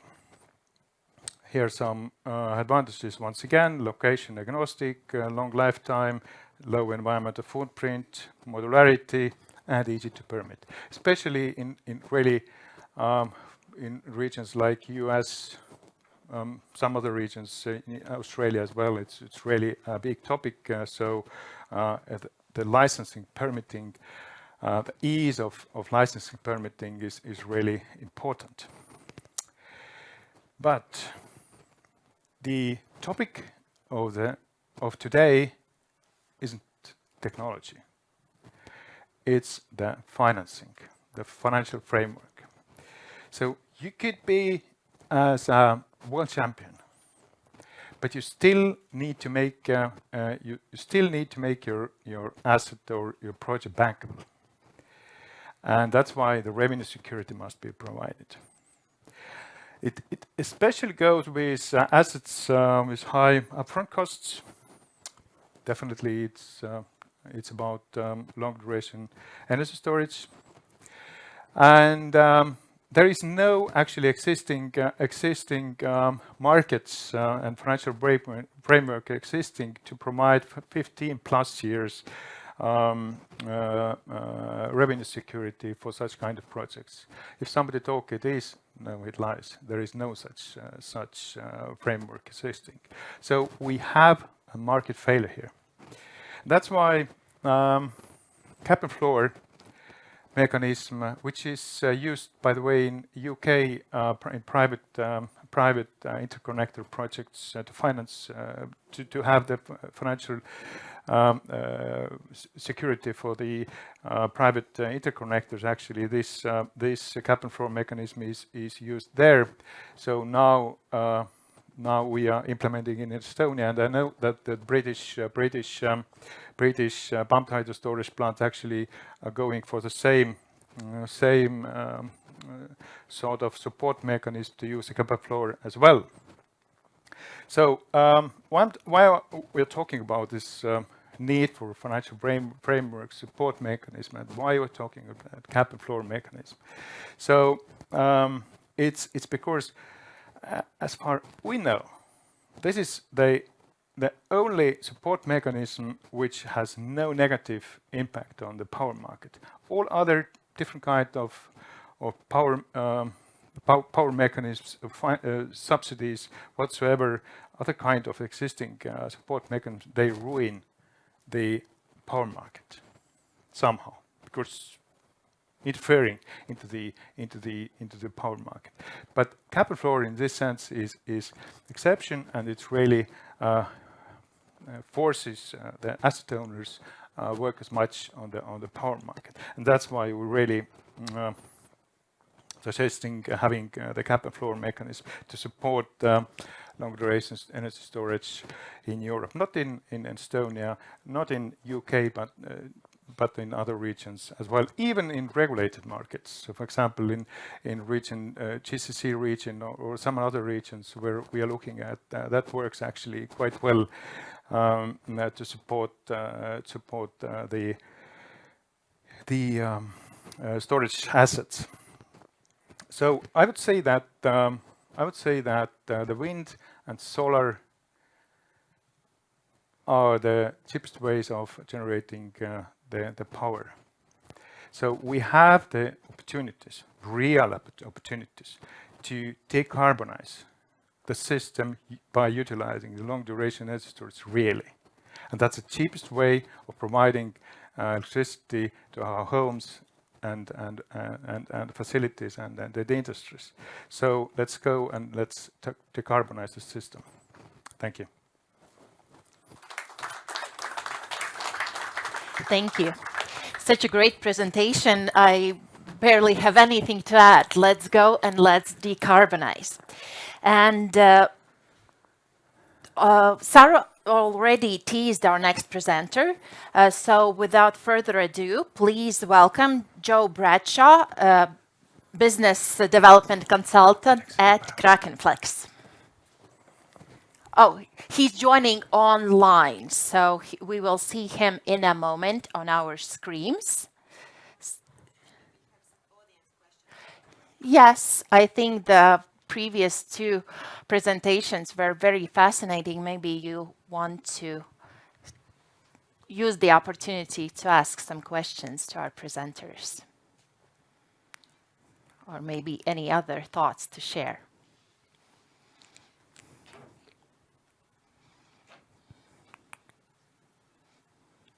No, then you want me to entertain you while we get our guest on the screens. We can try that as well. Yes. One moment. And to Karolis. So Toby Moore, Imprimatur Capital. I run a venture capital firm investing in startups, and I'm interested in energy-related startups. And so you said that you're working with your partner company in France, and they've provided the software. So what are you doing in Lithuania? Sort of what's the part that you're adding to the solution if they provide the software? Sorry, so we're developing business in Lithuania and connecting customers to the software that we provide to us. And did you say that you have customers in Japan? Yeah, our partners have customers in Japan and France, well, European Union, Middle East, Japan, and Baltic states. Yeah, thank you. Thank you. Maybe so we have another question. So I don't want to jump in. There was someone going before, no, but I think for the sake of the audience and because of there is the investor angle here, I haven't heard if the two companies that have presented so far, they are looking for opening a round of funding or they are looking for off-takers projects. I mean, it could be as well to paint the picture of, how we can, collaborate on look for that potential common ground. Thank you for your question. So currently we are working on a energy storage assets connecting to industrial customers, and we are looking for investors to participate in building those energy storage systems to provide the demand response services to the market. In money-wise, 30 million euros. 30. Yeah. Yeah, we want to participate and take a huge market share, not just a fraction. Great, thank you, Pep. We would love to hear your side on this question. Well, I think I'll stay here if you don't mind. So I think there are. Okay, so I think there are a couple of ways we all here should actually collaborate, and then this is actually building a really trust and financial framework to support storage, because the the need, the global need, as I showed my presentation and actually citing reputable consultants, is immense. We need it. The grids need, actually TSOs need them as well.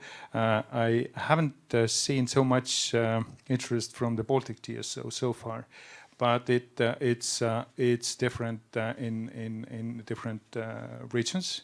For example, the good example here is Fingrid. They really discussing long duration energy assets as a replacement to their grid investments. So that's really, and when you add them all together, so that's good combination. This is one thing, building the framework, and the second thing is let's use the technology we have here in Europe and export them to the world. Let's build the consortiums for building sort of innovative hubs, energy hubs, including long duration energy storage in there. So that's actually the thing we can make it happen, decarbonizing not just the small countries here, but make it happen globally. Thank you. And maybe, so I see that our presenter has managed to join us, and let's, a moment of anticipation. Yes, great, we can see you. Thank you. Good afternoon, everyone, and apologies. We always seem to have technical difficulties using technology these days. But yes, I'd like to just open with saying thank you for your time today. I'm going to take you through the Kraken offering and sort of introduce you to the Octopus Energy Group. But first, let me start by sharing my screen.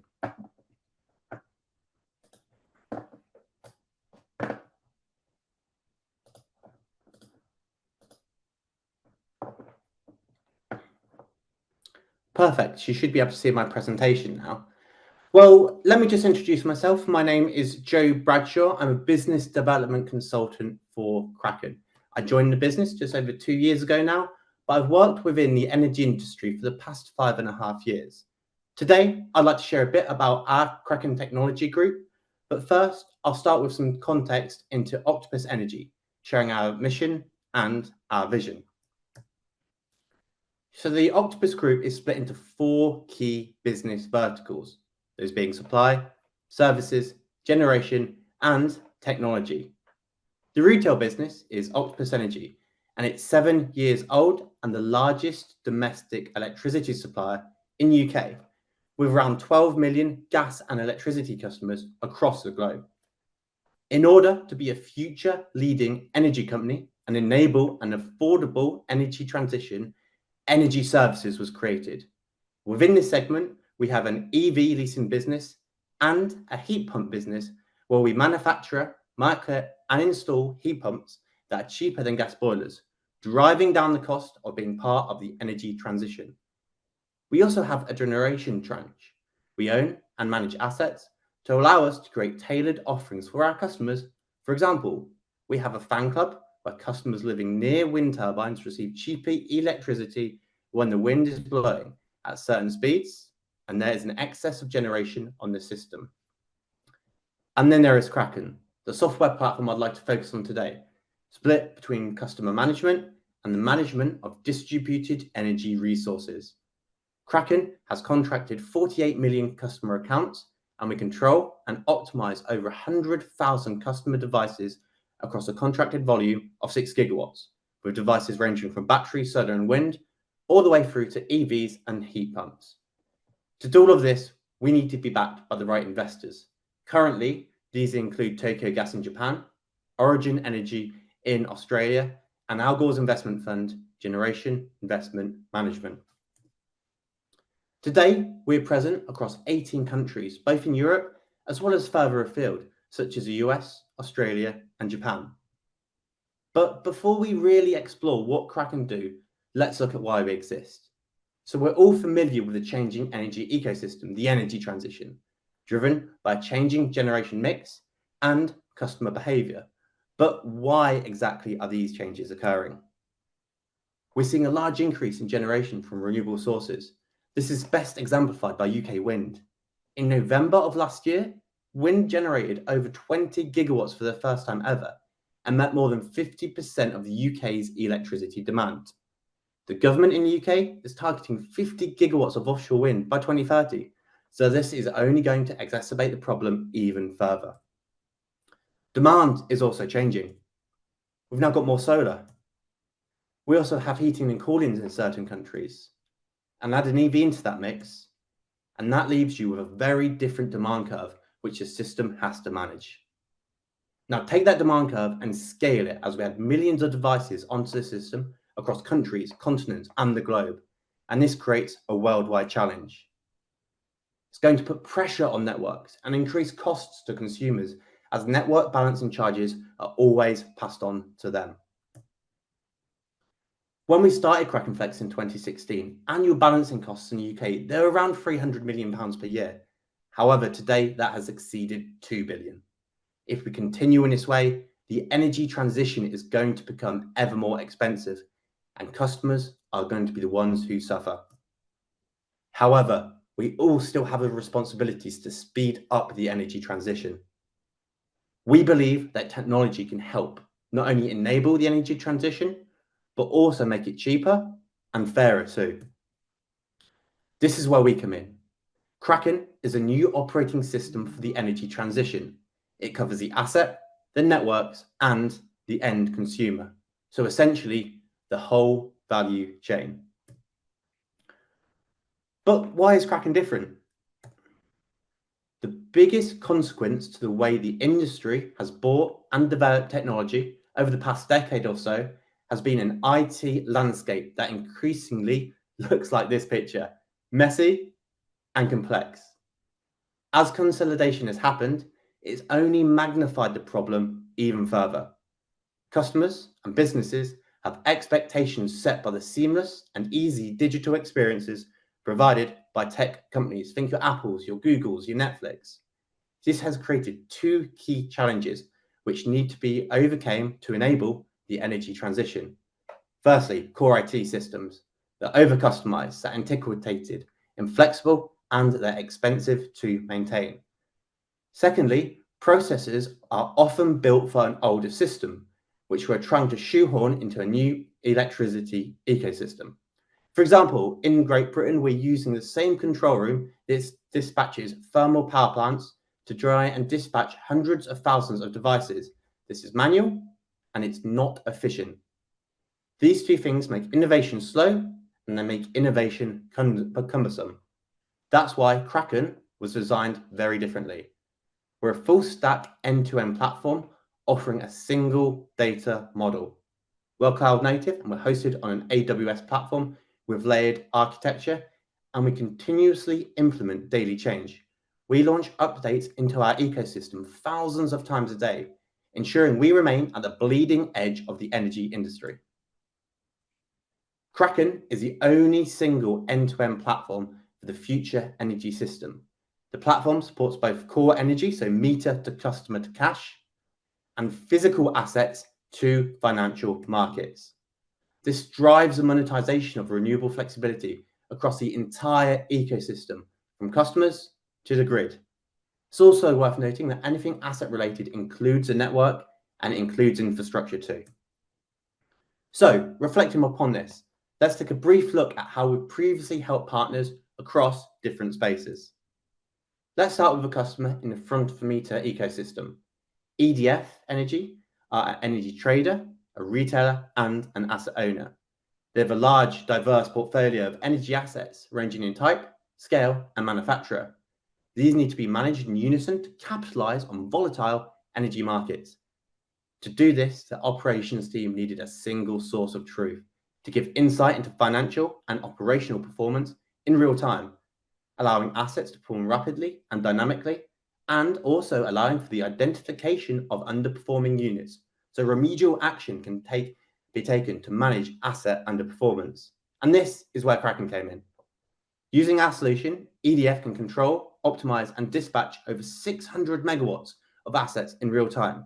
They're able to quickly react to changing real-time market conditions to maximize revenue across their portfolio, whilst respecting unique asset and site constraints. Our ability to integrate directly with third-party ETRM systems also meant that EDF did not have to divert away from their legacy trading software. The results: our solution enabled EDF to generate over $24 million over the past 12 months. We gave them the ability to enter new markets from day one, vastly increasing revenues and strengthening customer retention. And we also gave them that single source of truth, enabling them to use one platform across their whole team. And now on to residential flexibility. With the transition to a decentralized energy system, we're seeing a growth in domestic distributed energy resources, most predominantly EVs.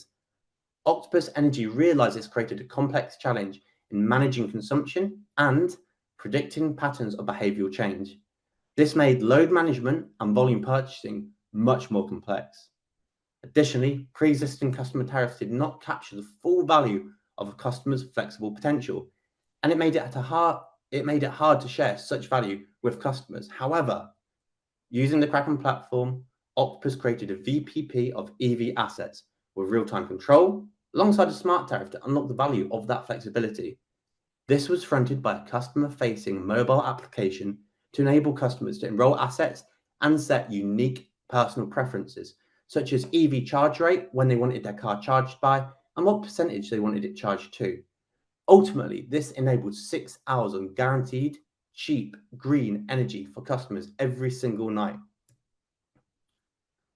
So what are the benefits? With this offering, we've massively broadened our list of residential devices we can integrate to, alongside with a comprehensive roadmap of future asset integrations to catalyze the residential energy revolution. Using the Kraken CRM, alongside our DERM solution, we can provide a full meter-to-cash system of systems, providing the most comprehensive product for price on the market. This has ultimately led Octopus to have the largest market VPP in Europe. And then lastly, onto the network space. We are currently working with DNOs across a wide range of countries, including Sweden, Germany, the UAE, and the UK. Our solution can be hardware and software, or software only, whereby our software runs on existing pre-installed hardware. Put simply, we install hardware which streams data into our cloud and into consumers, so they have dashboards to see real-time network data. But what does this data look like? We work across 2 time horizons. Real-time, giving greater focus into OpEx datasets, such as grid performance monitoring and data for flexibility markets, and longer term, helping drive CapEx analysis by giving insights into grid performance and reinforcement planning, amongst a wide range of other data points. But what does this look like? So, while we do install hardware, it sits on the low voltage side of the secondary substation, and it can be installed in under 1 hour. Whilst this is usually done by a customer or a third party, we can assist if needed. So in terms of the benefits which this brings, we offer improved end user quality of service, so there's no power outage during installation. And when faults do occur and cause outages, those can be dramatically reduced. For our advanced asset management, we can preserve assets from premature aging, and the whole product is based around remote management. We do a lot of processing at the edge, which is important for waveform analysis, creating a scalable and economic product. So thank you for your time and attention, and apologies for the delay at the start of this today's session. I'm open for some questions if anybody has any, but I'm aware we're a bit pushed for time. So my email is on screen, so please feel free to reach out to me if you do have any questions or would like to set up a one-on-one session to find out a bit more about what I've told you and a few more specific user case scenarios. Thank you, Joe. Any questions from the audience? I think the email will be very used, and at least for me, it was a very insightful and fascinating presentation, and we will definitely keep in touch to learn more about the solution that you have created, and well done. Thank you so much. Fantastic. Thank you for your time, everybody. I'll see you later. Yes, it is incredibly inspiring to see that different solutions already hit the market, and probably the next question is why there is not much longer list of presenters today. And that's why we will have our next panel discussion aimed towards understanding the challenges that innovators face right now. And that's why I would like to welcome back Kädi on the stage to help me with moderating the next discussion. And the team that will be discussing is compiled with Karolis. Mix will join us as well, and Pep, of course. Please come. And Mix is wholesale director at AG Power. Okay. So I'm glad that we have 3 clean energy actors on the panel to discuss the the challenges and opportunities that Cleantech actors are facing. In the Cleantech sphere in general, I think energy is one of the most advanced at the moment, but it's also one of the most complicated, as it is the basis for all other economic activity, basically. So maybe to get started, I will just give a short introduction on who we have on the panel, although you've already heard us. So we have Karolis from Balancing Grid from Lithuania. Then we have Mix from AG Power from Latvia. And we have Peep from Zero Terrain from Estonia. So as a first question, I would ask you to give a short insight to what your company is doing, although we've heard about it, but to accompany that also with what do you see as your main challenges in the 3 years to come? Really an overview, 3 key challenges, so we can take it from there. Can you start maybe, Karolis? Hello, everybody. So in Lithuania, we provide demand response services to industrial consumers and electricity producers. As well, we develop renewable energy projects such as solar and wind and energy storage. We also provide design services to our customers. Main challenges are first and main challenge would be regulatory. The government has to step in and not to delegate the task only to the TSOs. Okay, we have 2025 targets to have interconnection to European grid, disconnect from Brummell, and that's so on. But I mean, there are so many laws that needs to be changed, and sometimes government tries to help, but instead of helping, we kind of mix up everything, unfortunately. Second challenge, maybe not for a company, but for overall grid, is controlling of the power grid, especially TSO and DSO. Of course, third challenge would be for the customers for controlling the cost of electricity. We see that in the upcoming years, the total price of electricity will reduce overall, but we will see the peaks of cost of electricity, momentarily peaks, and negative prices occur. So those industries who can adapt to these changes will benefit from it, and those who cannot, they will face issues in energy cost. Thank you, Karolis. Very good points. Regulation and managing the price peaks that are kind of inevitable while we're adding more and more renewables as intermittent sources to the grid. But moving on, Mix, what do you see as your main challenges upcoming? Hello, my name is Mix. From AG Power. What exactly we are doing? A small introduction. We are a power trader, gas trader, developer of infrastructure such as solar power plants. Right now we are looking into a storage as well. We do have a capital fund attracting financing for those projects. So me, myself, I'm on the Analyst team, leading it, and have been doing this for 6 years. So I have been there successfully, or more or less survived this year or previous one. So the main challenges, currently we see changes, but those changes are more like a snowball thrown out from the mountain, and it's snowballing fast. Right now we saw increase in solar generation. Next, most likely will be storage increase. Afterwards will be management system improvements. There's a lot of improvements. There's a lot of new players in the market. And challenge number one, market is not ready. Legislation is not at place.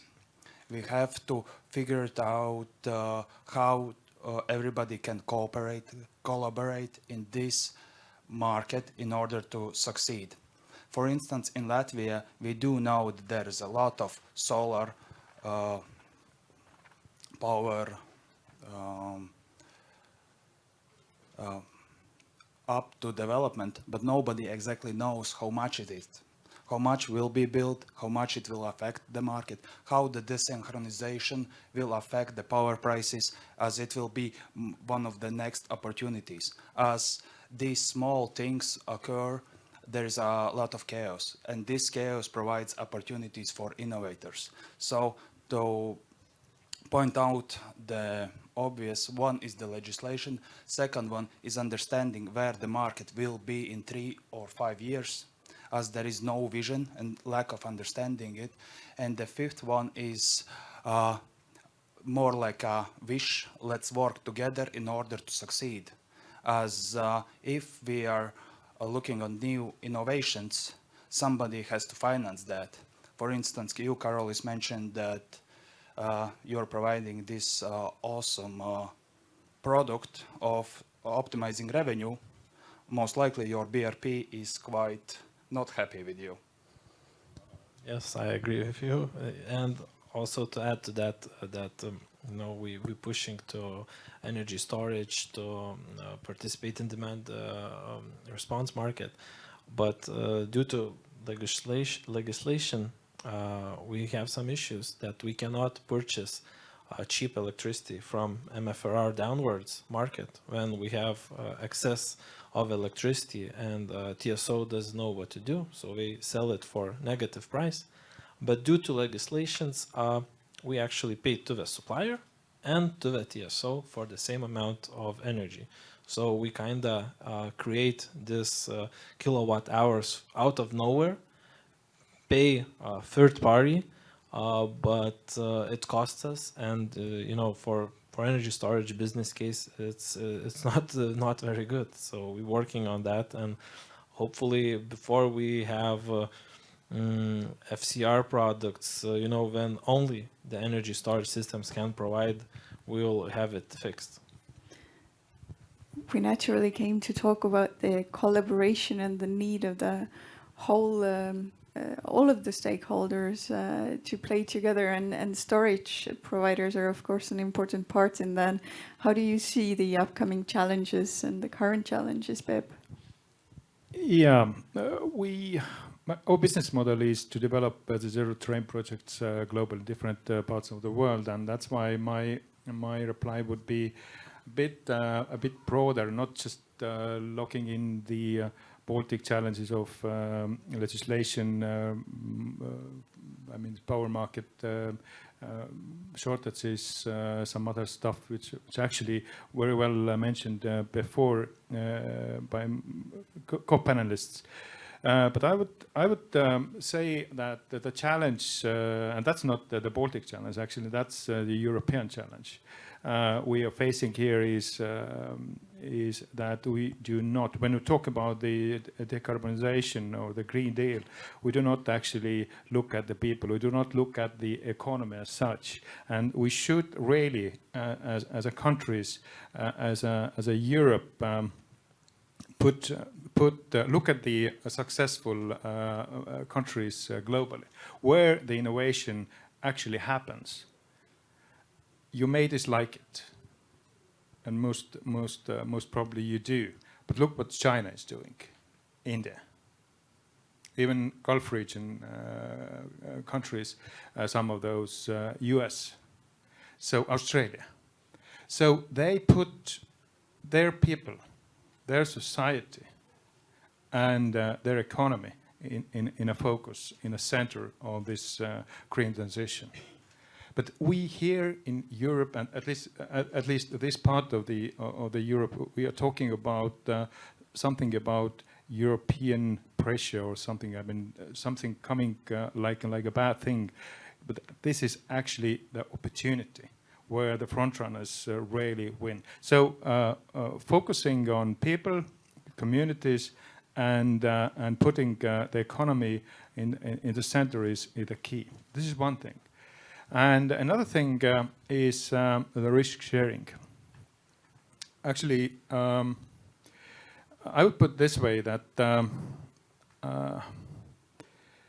it's a bit different when it comes to different projects, but very roughly in renewable energy projects, average capital cost in Estonia and in Finland could be different in 3-4%. So capital cost could be the difference could be 3-4%. But it actually means it means in 25% difference in levelized cost of electricity. So who would invest into the country, into the region, where the capital cost is so high that you cannot compete in the same market? Nobody. No sensible investor would do. That's why the risk sharing is absolutely key. So in Baltic market, all the risks are put on market players. So all the risks. So and everybody should know that interest rate is a reflection of risk. That's why I'm talking about risk. So if market player is forced to bear all, I don't know, legislative, tax changes, risks, so naturally, of course, its capital cost would be higher, and that's not competitive. That's why the biggest challenge, even not talked so much about, this part of the world is a risk sharing. One of the main drivers of the challenges that you're talking about is the regulation, and it gives the leverage to change things to policymakers. When you look at what's been done and what's being planned in the Baltic countries, how do you feel like what role is the policymaker taking at the moment, and what could they do differently to help you develop further, to look at the national level, but also the EU level, because a lot of the regulation is coming from EU. Would you like to see stronger national approach in the policymaker, or do you see that EU level policymaker would be a better solution for you?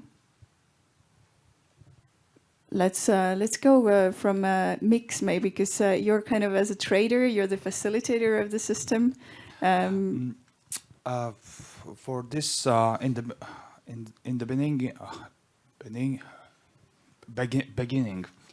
beginning, I would like to kind of add on something on risk sharing.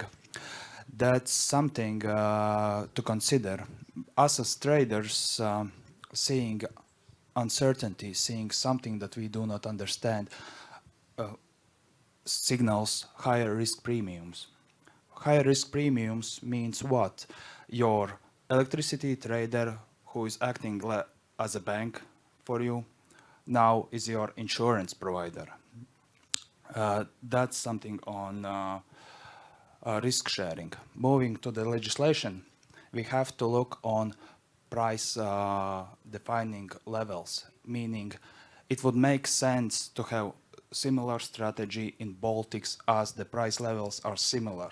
Thus, we have to move forward as a whole Baltic region, not just Lithuania, Estonia, or Latvia, because it doesn't make any sense for us as Latvians look on Lithuanians developing wind, solar, acting on new innovations and waiting till we receive some benefits of connected system.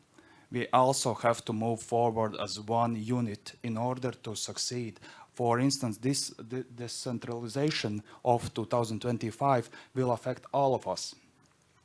How exactly? Nobody knows. Nobody knows what commercial flows will be curtailed, how it will affect market, how it will have impact on prices, but it will affect all of 3 Baltic nations. Thus, it has to be simultaneous approach for everyone, and it has to be on the governmental level in order to. It's not fair to compete in similar markets with similar conditions, yet different legislations. For instance, this was some time ago, we did operations in Lithuania. I do not speak Lithuanian, but I had to do it with the regulator. It just doesn't make any sense. Thank you, Rix. Karolis, from the perspective of a demand management service provider, how do you see it? How could the regulator make your life easier, and also to help you de-risk, as the co-panelists were sharing their ideas? Well, a regulator in Lithuania, it's really to get in touch with, and it takes 6 months to create a discussion panel until minister says, okay, let's do it in 2 months, let's change everything. First of all, I see that regulators delegated this interconnection to TSOs completely, and it's in TSO's hands. TSO will take care of it, but after that we'll see how everything will work out. As I see that we provide services to the society, to the country, to infrastructure, because when you use demand response, you don't need to build that many power lines. You don't need to build, centralized high capacity generation assets. So if we cannot agree that we cannot electricity supplier, for example, they have to get paid for electricity their consumer not consumed because of us. Well, then maybe a government or TSO should step in and say, okay, you provided these kind of services, so this is, something for you to share between, just to reduce your costs and reduce my costs as well. So as in Lithuania is 70% of all consumed electricity is imported from other countries. So you can imagine that our production of electricity will be fully renewable energy, and it will depend on offshore, onshore, solar and energy storage systems, and of course interconnections that also are late if we talk about Harmony Link, but this is another discussion. So there are a lot of issues, and I see that regulators should get more involved, not only into a just saying why electricity cost is so high, why it's reduced this month, why it's increased next week, and whatsoever, but to help everybody to participate in the market. And we're working on it. We're talking with ministry, and frankly, we started to listen. I don't know about Latvia and Estonia, but at least in Lithuania, we saw that it's a big issue, and we start working on it and solve it.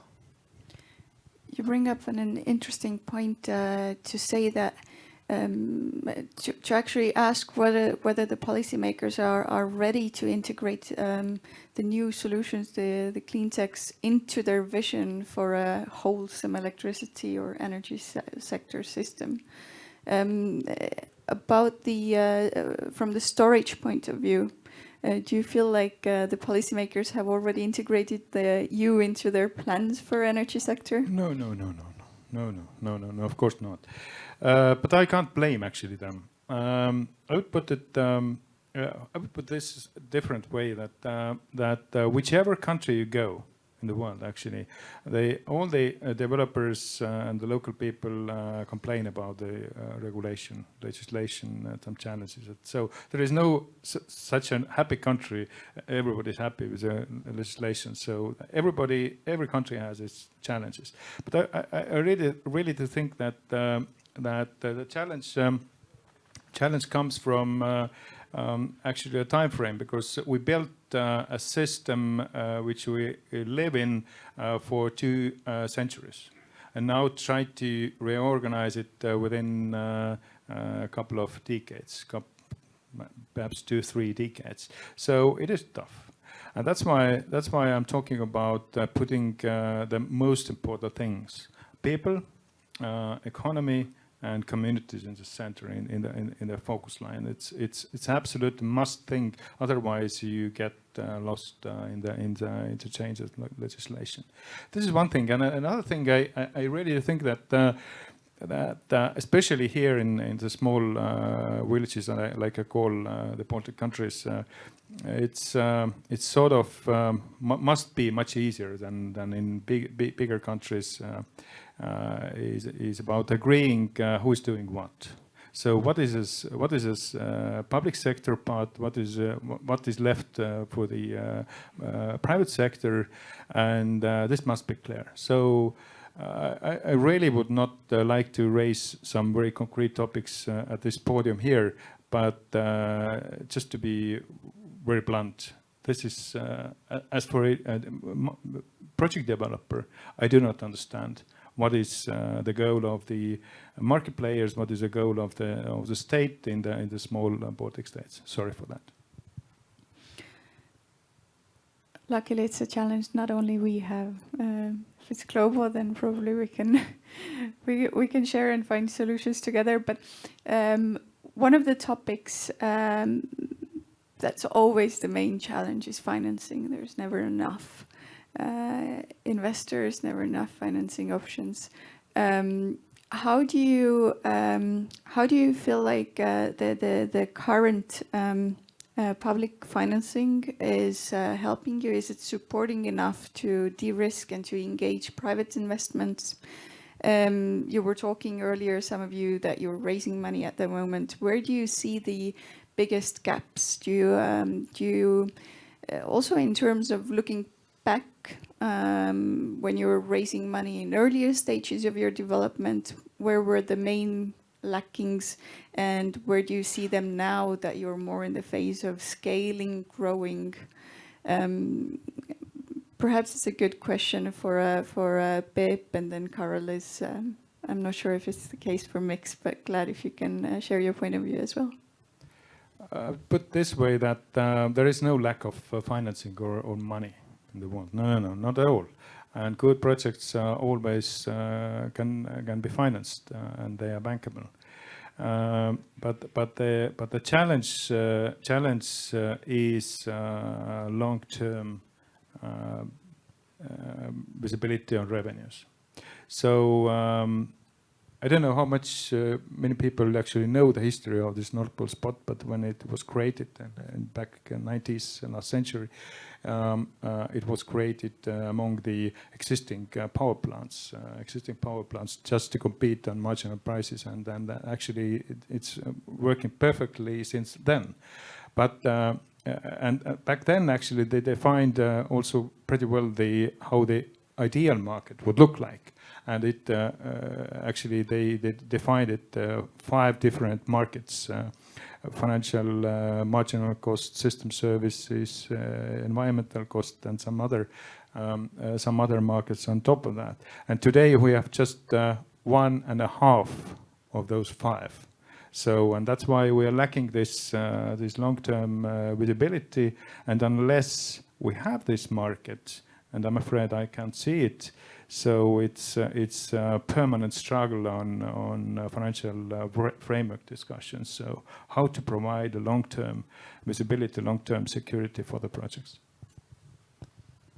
And here, do you see that there's again the role of the regulator in it, or is there something that actors like yourself in the private sector can create more visibility? I would say that it's, of course, it's at the end of the day, it's a regulator question. There is no other actual way, because these regulators will adapt it and control it. But I think it's not about blaming somebody or regulators. It's really tough times, really small time frame for reorganization, and that's why I call up more and collaborate on that. I would like to add that I totally agree, and it is an issue to provide consistent data that demand response, of course, will be needed. Okay, you build the energy storage system that you will fully use its capacity over a period of 10 years. But investors saying, are you sure? Maybe after 3 years you don't need to provide demand response services because of interconnection to European grid. You're going to build so much renewable energy that you always have a surplus of electricity. And also another issue is regulator, but we can discuss it off topic.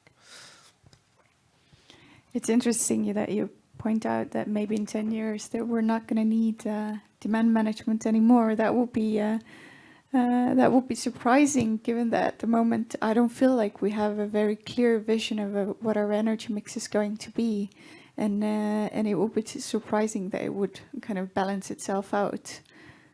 I agree with that. It's just, from investors' perspective, he's just looking, okay, real estate. Well, this building is going to stand for, 25 years. People will need a place to go to office, to do the shopping and whatever.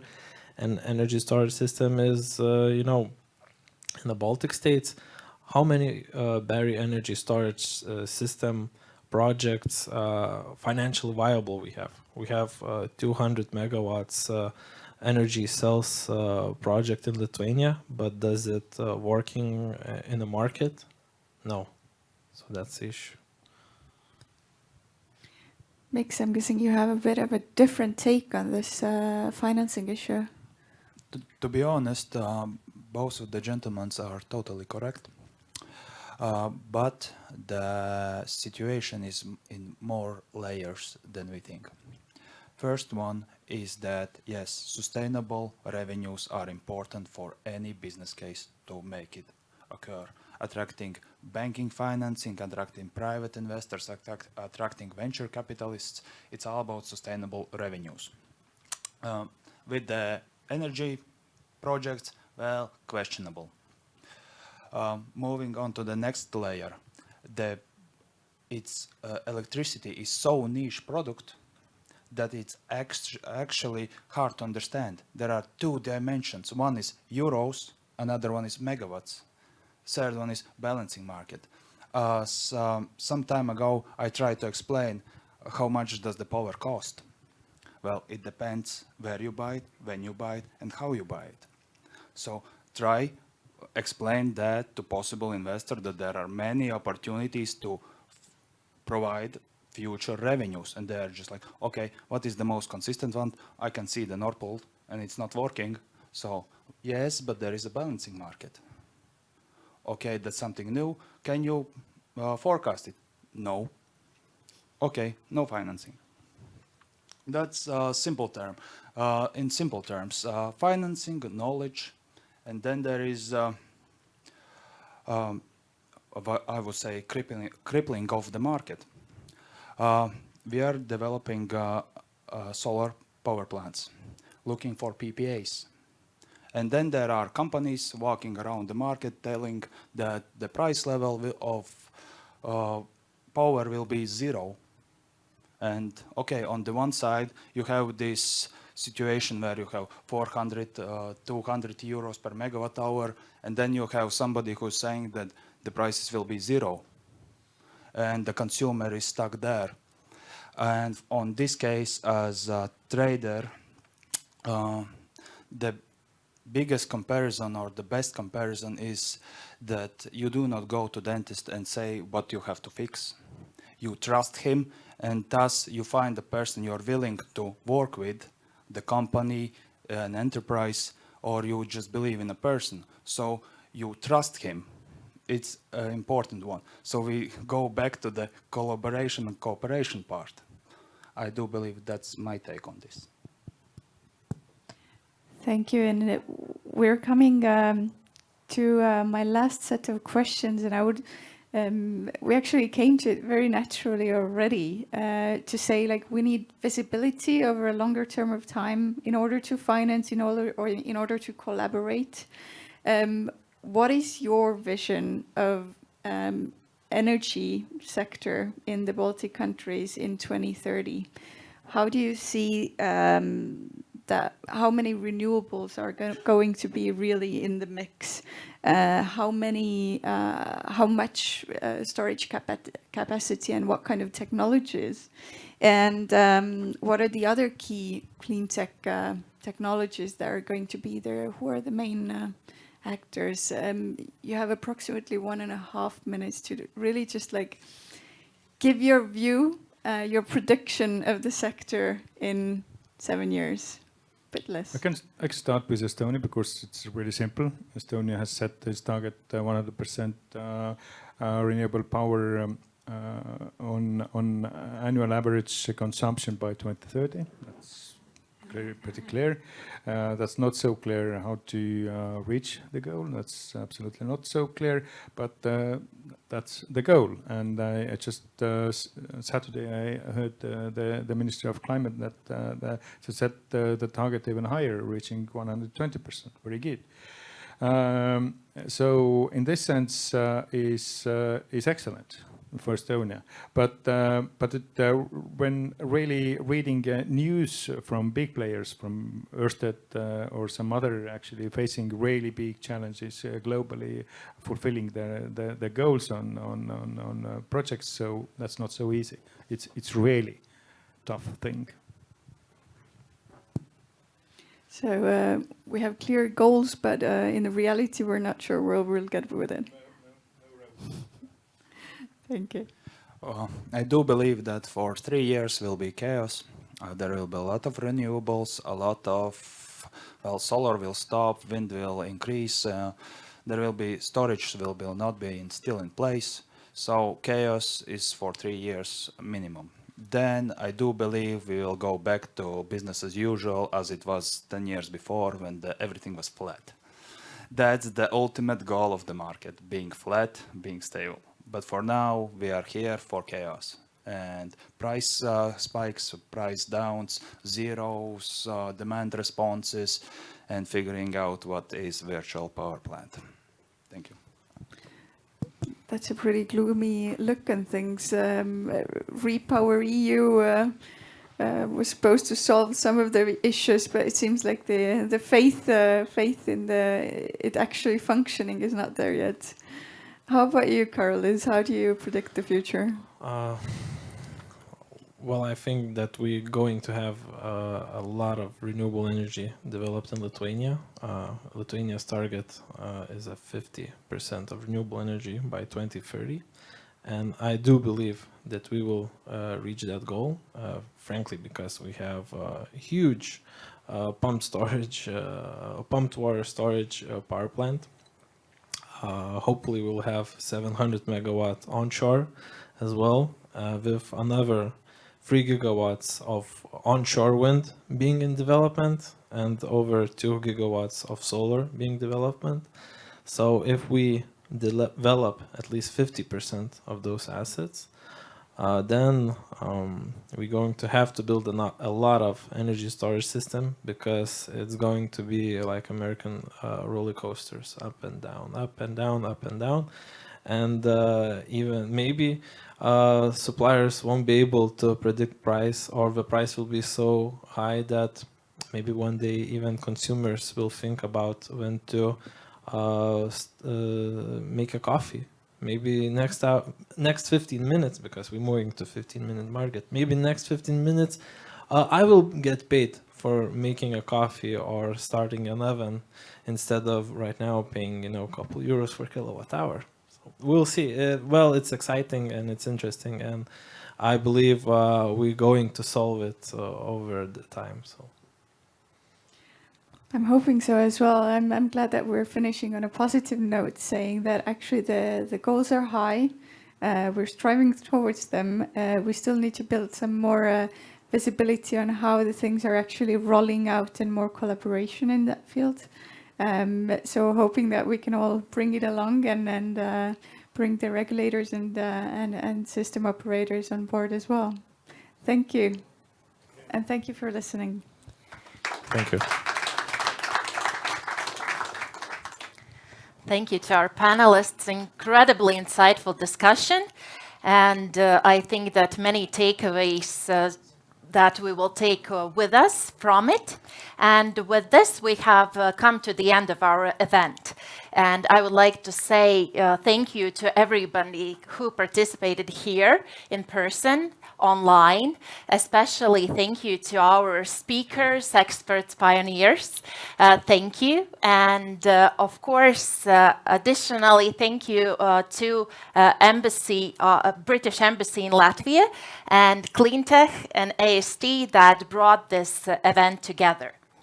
And hopefully this is not the last event, and in the next time we all meet, we will be able to discuss some collaborations, some projects, some ideas that were born here today in these rooms. And I will be unpopular, and I will end on a negative note. Traffic is still there. Nothing changed. So please take advantage of being here and network a bit. It's still not the end. For at least half an hour, the coffee will be there, snacks. So please get additional 2 or 3 at least phone numbers. And thank you so much. Thank you.